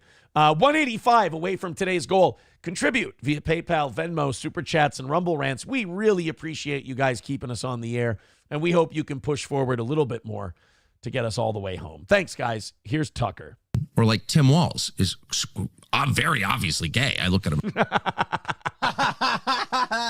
Oh, my God. That's the greatest thing I've ever heard. He wastes no time. He just jumps right into it. Like, Tucker Carlson doesn't bother with Tim Walz. He's a little questionable. I'm not really sure about his masculinity or anything like that.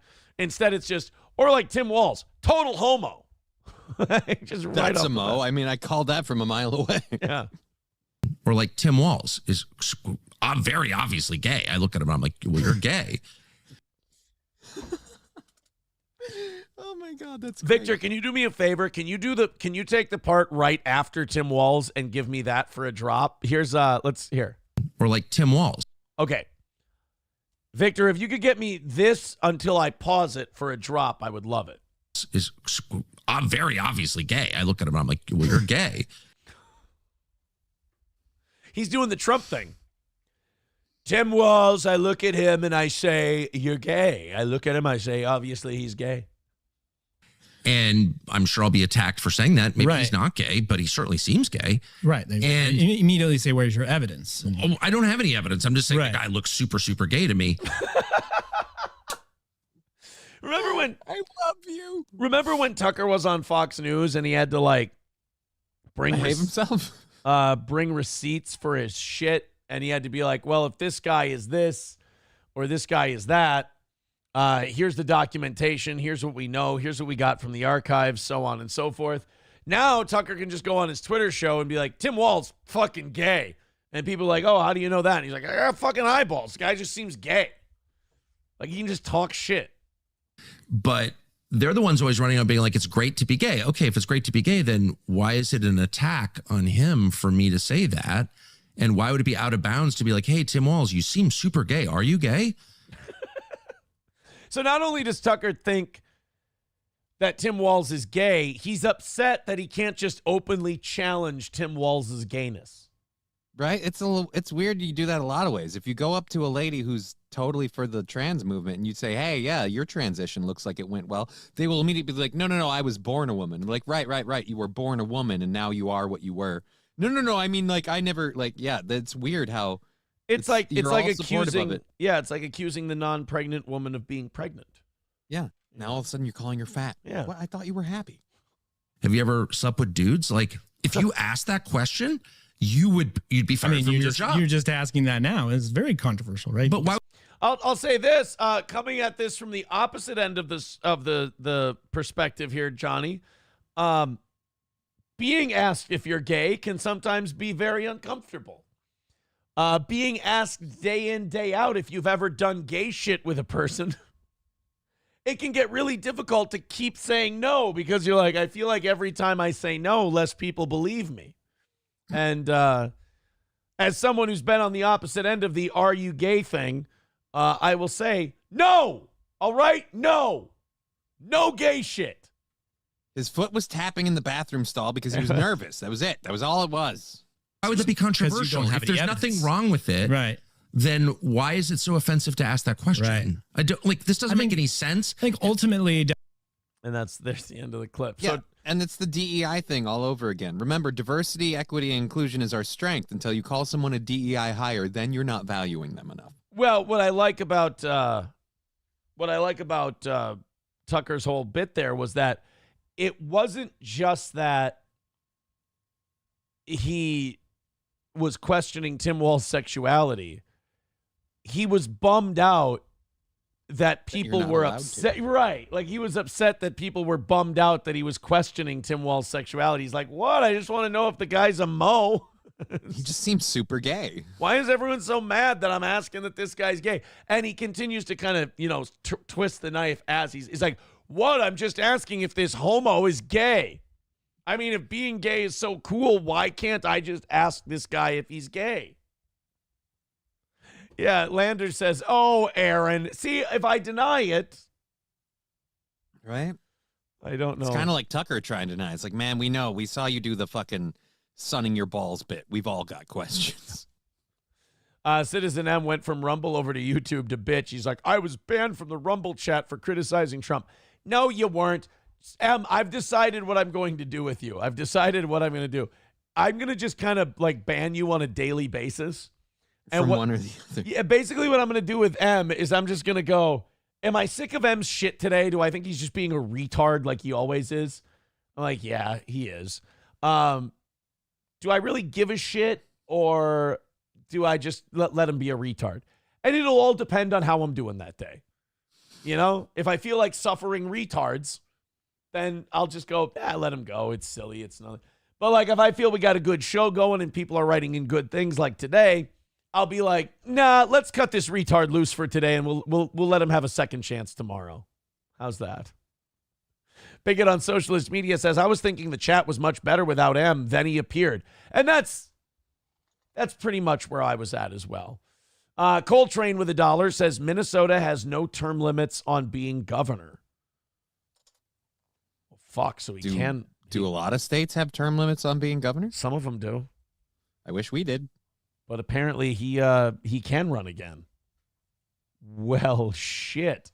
Doesn't look like the kind of guy who runs. Yeah, well, runs to dick, according to Tucker Carlson. You put like truck nuts in front of his nose, and all of a sudden he'll start sprinting, according to Tucker. That's what he thinks. By the way, 185 away from today. If you guys would like to contribute, let's hit a big rally. Let's do a little bottom of the hour rally here. Let's make a little money and make that 185 a little closer to zero today and get off to a good start this week. I really appreciate your guys' support. I think you guys are awesome. Those of you who throw in even just a couple of bucks to keep this show on the air. You're the best, man. We couldn't do it without you. So if you feel like throwing a little more at us, throw a little more at us. We can get that 185 out of the way. We can do 30 minutes of overtime, and we can call it another win for the toe. So there's the 185. Thanks again.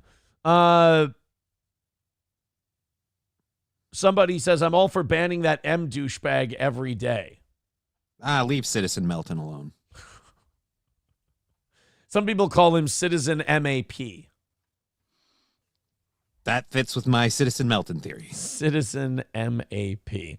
Have we ever seen Citizen M's face? How do we know it's not really a Melton account? I have this 7-hour clip that we could do today. But I didn't. I mean, obviously, I can't go through a 7-hour fucking clip and, like, do timestamps. It's just too fucking long. But after I put the kids to bed, I had an email from someone saying, you've got to turn on the BYB podcast because they have Jesse from Pod Awful on, and he is slaughtering these fucking people. Now, okay, I've never sat down and watched an episode of the BYB podcast. I've watched the ones I'm on, like literally while I'm doing them. Bro, it's bad. It's awkward as fuck. Nobody talks.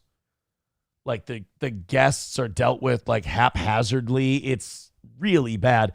And then Jesse played a funny trick on the BYB people where he agreed to be on their show, but he was streaming at the same time, and he was streaming like their backstage conversations on Zoom.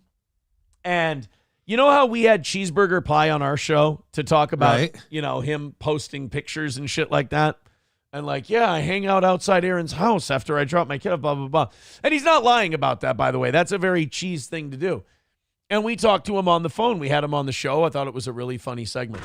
Well, the Backyard Boys had to cope about that and say that, no, we're putting Cheese up to say that shit. It's not real.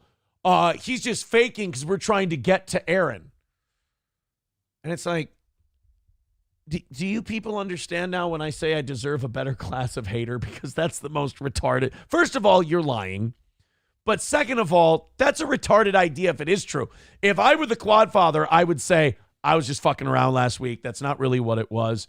Cheese is a weird guy, and he follows Aaron around once in a while. It's just weird shit that he does. Because saying that you're doing it as a weird bit and then watching me take it, run with it, and make it a really funny segment on the evening show doesn't make you look good. That's not the win you think it is, buddy. It's not the win you guys think it is.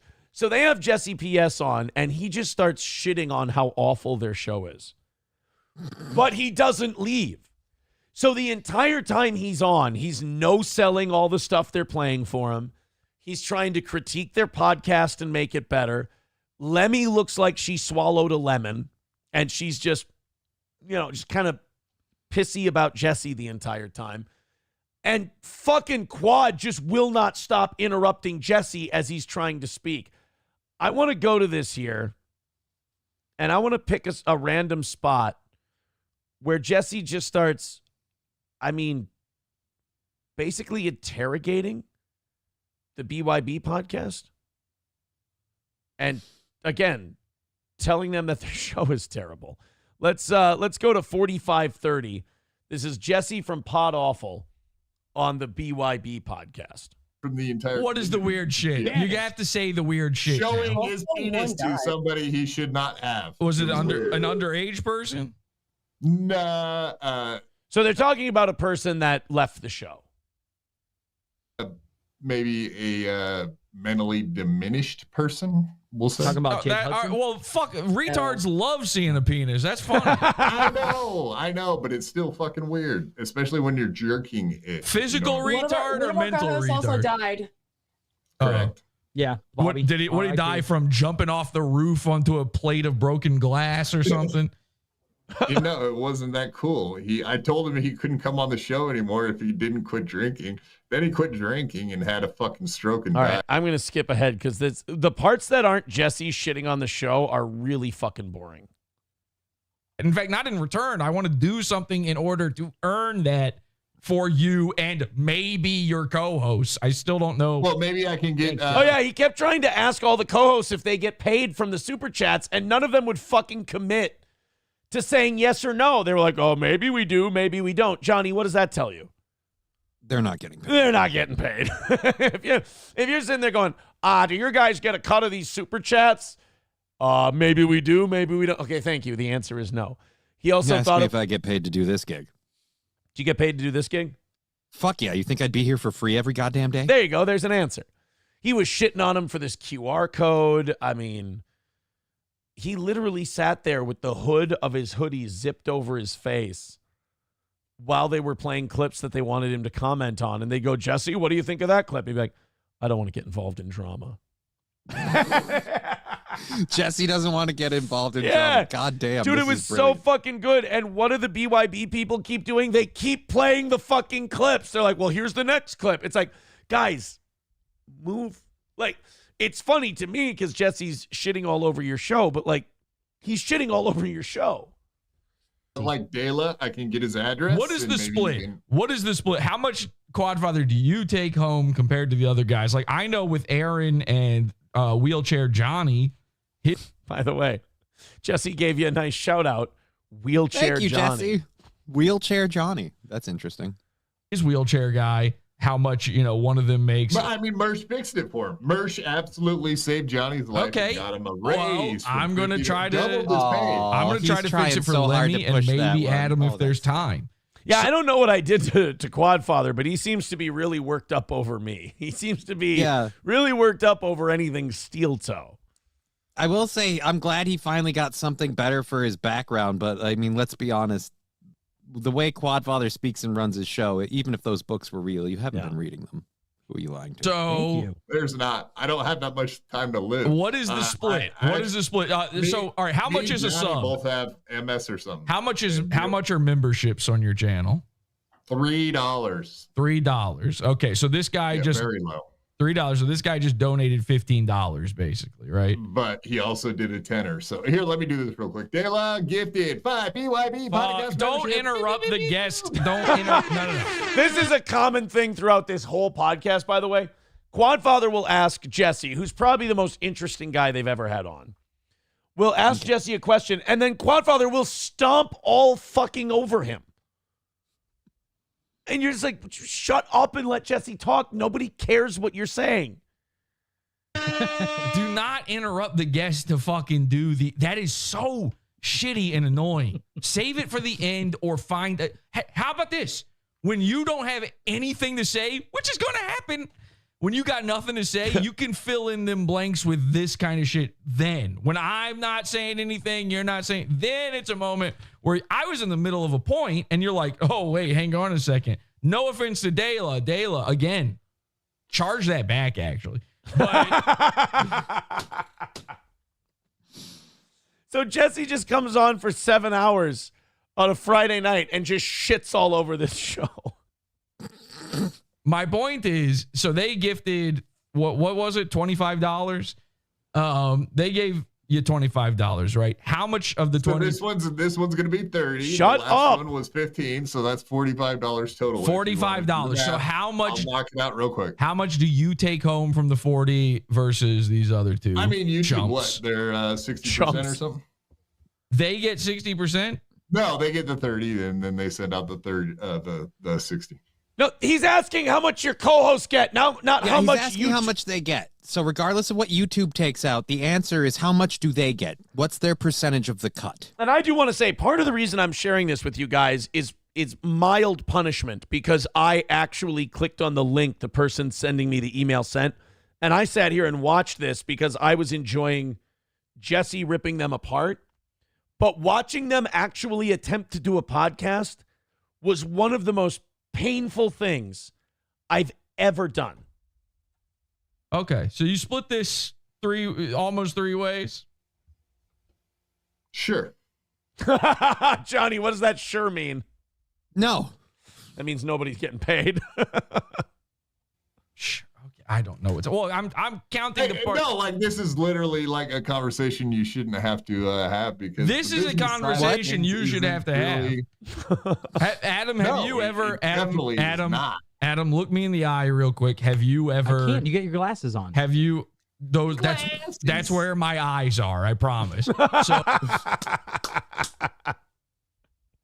okay. Look me in the eyes. Tell me, have you ever sat down and worked out the monetary logistics of doing this program with Quadfather? Yes or no? Fuck no. Of course not. It's never come up. Okay, so So Jesse is now skipping over Quadfather, going over his head, and now asking his underlings about the financials of this program. And the answers do not make Quad look good.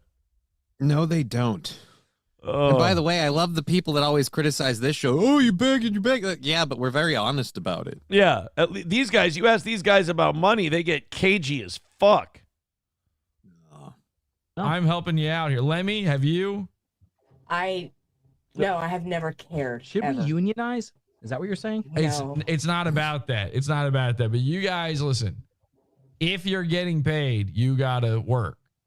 All right, time to lean, time to clean. Pick up a shovel. So this all started because Jesse's like, Lemmy never talks. These people aren't talking. Nobody's saying anything. Jesse was completely baffled by how the fuck any of this was working. So he starts lecturing them on how they're supposed to do a show. Leaning on want it. to. That's right. So you can, if you don't care, Lemmy, then don't accept reject it, give it back to Quadfather, and then you can sit there quiet.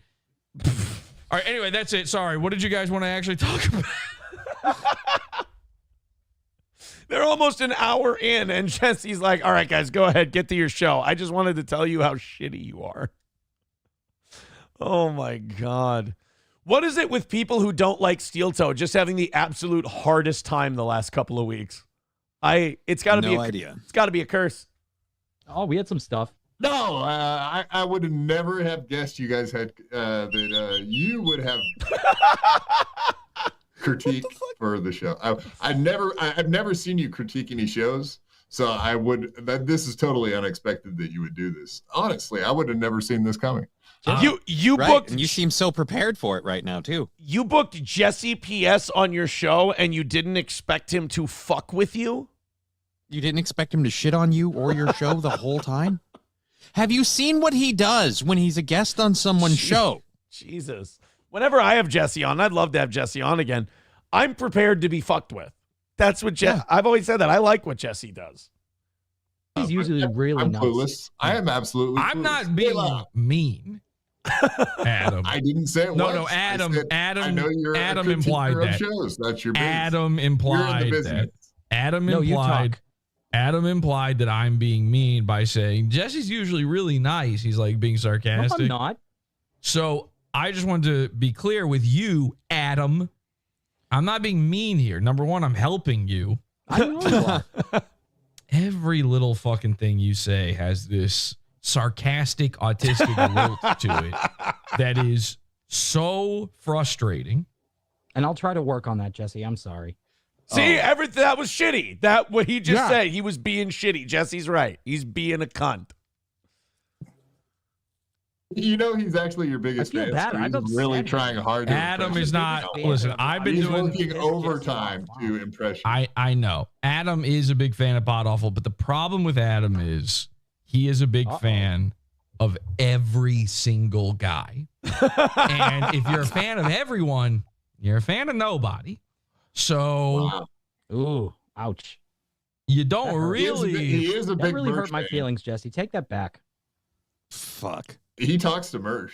Listen, it's not. Jesse really feels like he's wow. talking to retards. Did you see that little hesitation? He's like, I'm not getting anywhere. Like, Jesse just had a moment there where he's like, I'm wasting my breath.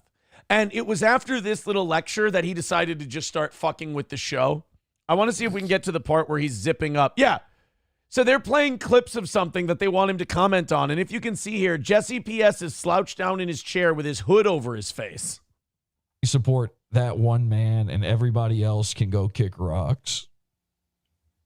Tom Gully or nothing. You heard it here. That's quite the statement. That guy's amazing. Jesus, I'm blown Christ, away by man. everything he does. Did you know that he hung out with David Letterman? He won some stupid thing. He won the David Letterman scholarship to go to Ball State University. Yeah, I do know that. I love David. David Letterman's an actual huge inspiration, an actual person I rip off all the time. So, but then again, everybody does with David Letterman. That's not really saying anything. But imagine you're so embarrassed being on a show that you just pull your hood over your face. Like, he's waiting for these guys to get the idea that he's fucking with them, and they never get around to it. They're just like, oh, we've got Jesse on, and he's just being weird. It's like, no, he's fucking with you, I promise. It was so hard to watch. And, like, the only parts that were entertaining was Jesse fucking with them.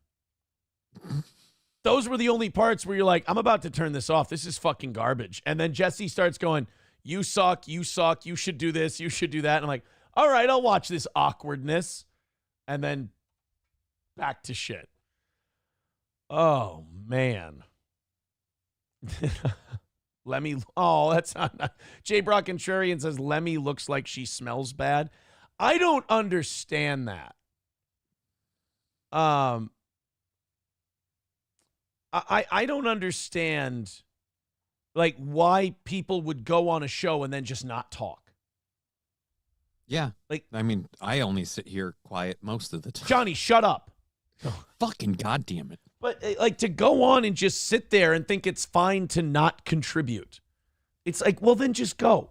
Like, leave. You're not necessary here. I will also give this to whoever runs the little fucking multi-screen thing. If you have 4 people on the screen, they better be involved. If they're not contributing, you can move them off for a bit. If they start talking, you can bring the disembodied voice back on the screen so we can see who it is. But seeing as how you had one girl and one guy as your 2 co-hosts, I feel like off screen we could kind of tell which one was which when they started speaking, and it could kind of, go with that.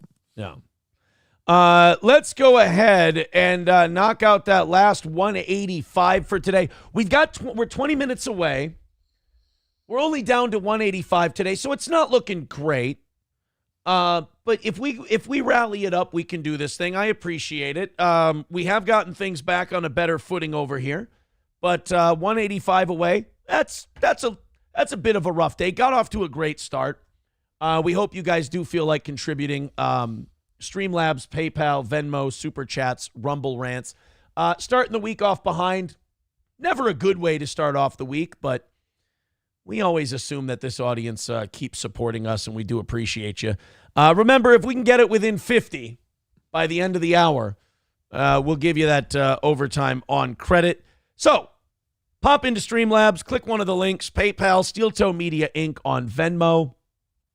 We would really appreciate you guys keeping us on for an extra half hour today.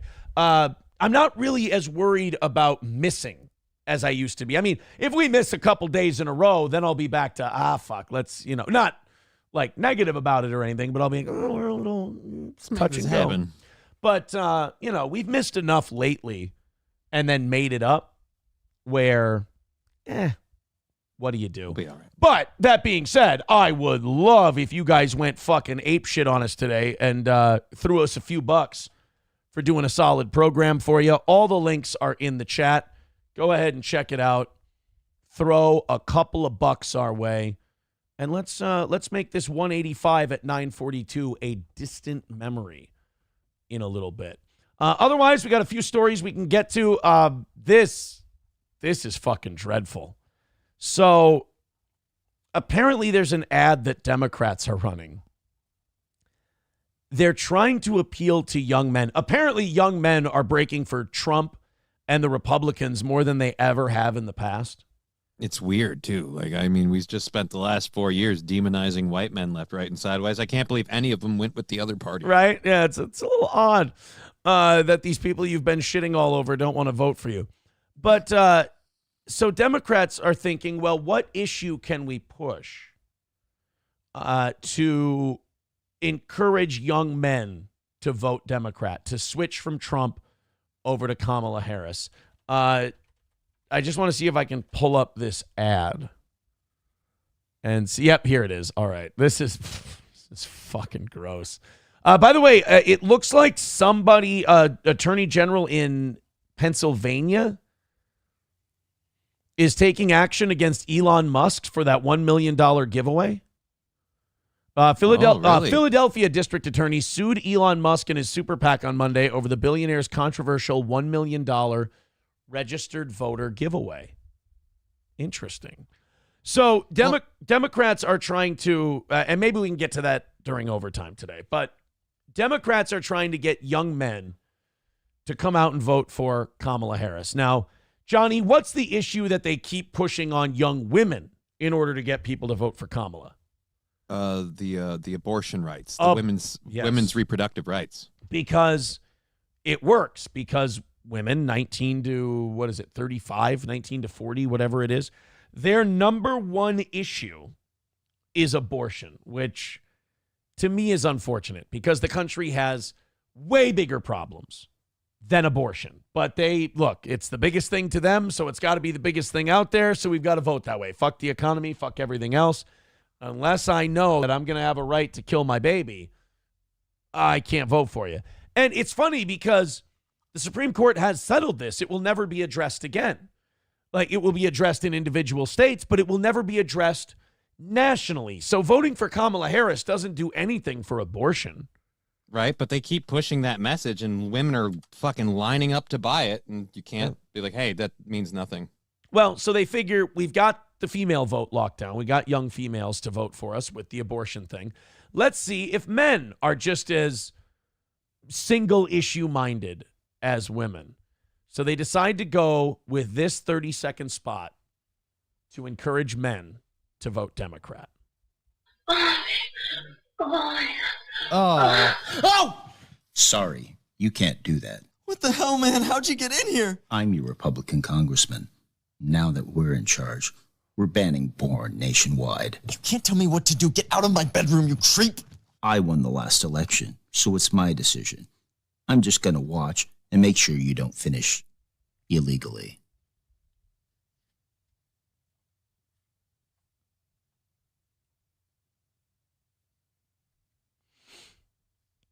And that's how Democrats are going to get young men to vote for them. I don't know if you know this or not. Most young men are more concerned with getting laid than whether or not they'll be able to watch porn on their phone to jerk it. And a lot of us, I don't know about young men, but I know just as a dude, I start tuning out when a dude's, even just acting like he's stroking his putt. I'm like, this is not for me. I'm leaving. Dude, it's amazing. Like, that is an ad I would think Republicans would make to make fun of Democrats for their takes on Republicans. Right. I wouldn't see that as a serious ad saying, like, I'm a Republican congressman. I'm going to make sure you don't come. It's like, nobody. First of all, there are no Republicans banning porn. What some states are doing is they're trying to get porn sites to ensure that the person using the porn site is 18 years old. They're going after Pornhub for not having any age requirements whatsoever when you go to their site. Yeah.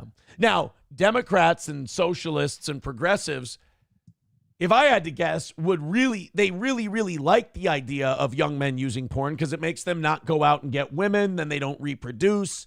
They're not having more babies. Democrats hate that white Americans have babies. They don't like Pornhub that can idea. push like trans shit on you when you're there, so they can help spread that message. Like, oh, it's totally normal. People like this stuff. Right? They push it What on are you, and weird you're like, and you're not into it. Fucking yeah. weirdo. How can I not click on it? It's right there, and she's got a dick. So it's everything you've wanted. And I will say this, in all fairness, I criticize women for being single issue voters on the topic of abortion. If that ad sways one male voter to vote Democrat, fuck that guy. You are a creep and an asshole. Number one, this works very well. You can use this. Patrice O'Neill once said about fucking someone, he goes, "Oh, what am I doing? I'm just fucking you so I can have a memory of it to jerk off to later." And I'm like, oh no, that's been true for me from time to time. So if one guy goes, I got to vote Democrat, and their friend goes, why? And he's like, because I want to be able to watch porn and whack off. Oh yeah, but what do you think about the economy? Well, I think Trump's better for the economy. You're like, then why are you voting for Kamala? She's going to wreck the country. It's like, yeah, but while the country... But I can't spank it. Yeah. I want to be able to jerk it like fucking guilt-free and know that nobody's going to, look into whether or not these sites are appropriate. Right. While the country's failing and not doing well, at least I can whack off to porn while I do. Sam Show says, no, don't fuck that guy. I'm not saying I'm going to fuck that guy. $1 from numero uno Josh Denny fan. He says, just got off the horn with the evening audience. They said you guys are poor and gay.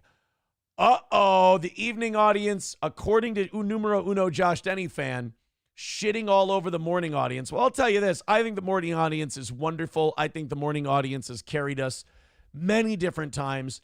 I really hope they can carry us to a victory today. We are $185 behind. And, oh, look at this. Interesting. Victor sent us all the drops we needed. Thank you, Victor. Nice. I appreciate that. We'll get those in. Maybe we'll get those in during overtime. If not, if we're still 185 away and we don't have overtime today, I'll just get those in what normally would have been overtime. But I will say this. I really do want to do an extra 30 for you guys. We've got a bunch of stories coming up, including how Taylor Swift solved homelessness, which is great. Tridio says, let me ruin this for you. Look up who owns Pornhub. Oh, no. Oh, no. No. I know people who are running it, like, don't know them personally, but I know the people that are running it are of interesting groups and affiliations and ideas. Mind Geek Company, all right? Who owns Mind Geek Company? Ethical Capital Partners, an Ottawa-based private equity firm. CEO of Equity Capital Partners. Don't. Waleed Abu Saud. I'm going to go with not Jewish. Ethical Capital Partners, right? Yeah. Ethical Capital Partners owner. Oh, Rocco Meliambro. That still doesn't sound very Jewish. The chairman of ECP. Well, let's do this. Rocco Melambro. Alejandra Mayorkas. Let's see. Motherfucker! Really? Rocco? A company currently chaired by Jewish Canadian Rocco Meliambro. Now they're hiding to the point where now you can't even just use the names to be like, all right, I guess I should look into this. Like that, I would have never. Rocco Melihambro? Tridio, why do all of you do this to me? Why do all of you? I wanted to have a little fun, talk about. I'm sure you don't have a sound drop that fits for this. Look, motherfucker, I'm finding Jews. Oh, more than one. Oh, are you kidding? I was thinking of Owen Benjamin. And you guessed it, a Jew. Oh, Jesus Christ. Oh, no. Well, there's Pornhub. Well, at any rate, look, I was really hoping that porn wouldn't become a big election day issue. And this is a chance for men to prove their focus and ability to conduct themselves in an election better than women. We can take this as a competition. If you're saying, if you see a lot of women and they go, I'm voting in this election because of just abortion, and then you have a man, and we have no men saying, if you ask a man like, hey, are you voting on porn this election? Like, no, fuck that. That's useless. We got bigger fish to fry. There's nothing Thank in the goodness. election that actually does anything for porn. I want that commercial to just be a complete parody, a complete farce. I want it to be totally funny. I don't want it in any way to sway anyone's opinion. I want to know how much they paid that actor. Like, okay, so we want you to lay in bed and pretend like you're viciously spanking it, and this old man is going to sit down. What do you mean actor? They just got a guy to start jerking off. I don't think that. I mean, how do you audition for that role? I don't know. DSP, show him your previous work. Dude, if you put DSP in that ad, it might actually sway some people to vote. Oh, no. All right, guys. Looks like we got about 7 minutes left to rally up and see if we can knock it out today. I appreciate you guys. You guys are fantastic. I love you. I think you're great. I really hope that you can knock out this 185. I hope right now you're all clicking on PayPal, Streamlabs, Venmo. I hope you're thinking of throwing in some super chats, some Rumble rants, because right now we are 185 away from today. And we are a long ways away from overtime. We're missing by a lot today. I guess we could just call this one, chalk this one up an L and see if you guys want to knock it out later in the week. But look, man, thank you very much for joining us early this morning. It was fun. We got off to an awesome start. We got under 250 in the first hour, which is awesome. And after that first hour, it was a little few and far between. Hopefully we can get a nice rally and get nice and close to getting under $50 and knocking out today's goal and do an extra 30 minutes of overtime. Otherwise, hey, what do you know? What do you do? I mean, we're going to miss once in a while. We got back in the black last week. I was excited about that. You guys are an incredibly supportive audience. Like I always say, you've kept us on the air after radio for 4 years. And boy, do I hope we can have 4 years more. It would be awesome. I would appreciate it. And if you want to throw in, if you want to give us a few bucks, man, are we thankful. 185 is the number. Let's start the rally right now. We've got 5.5 minutes to go. The links are in the chat. Streamlabs, PayPal, Venmo, Super Chats, Rumble Rants. Been stuck at 185 for quite some time now. J. Brock Contrarian says, I'll give you 50 if you pay my electric. Oh, well, I might be donating to my own show myself after today's over. We'll see. 185. Yeah, 185 is the number. 5 minutes away.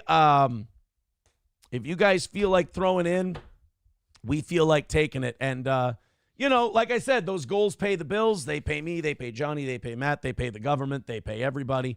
They pay all our, subscriptions that we have for the, QuickBooks and all that shit, all the business-like expenses.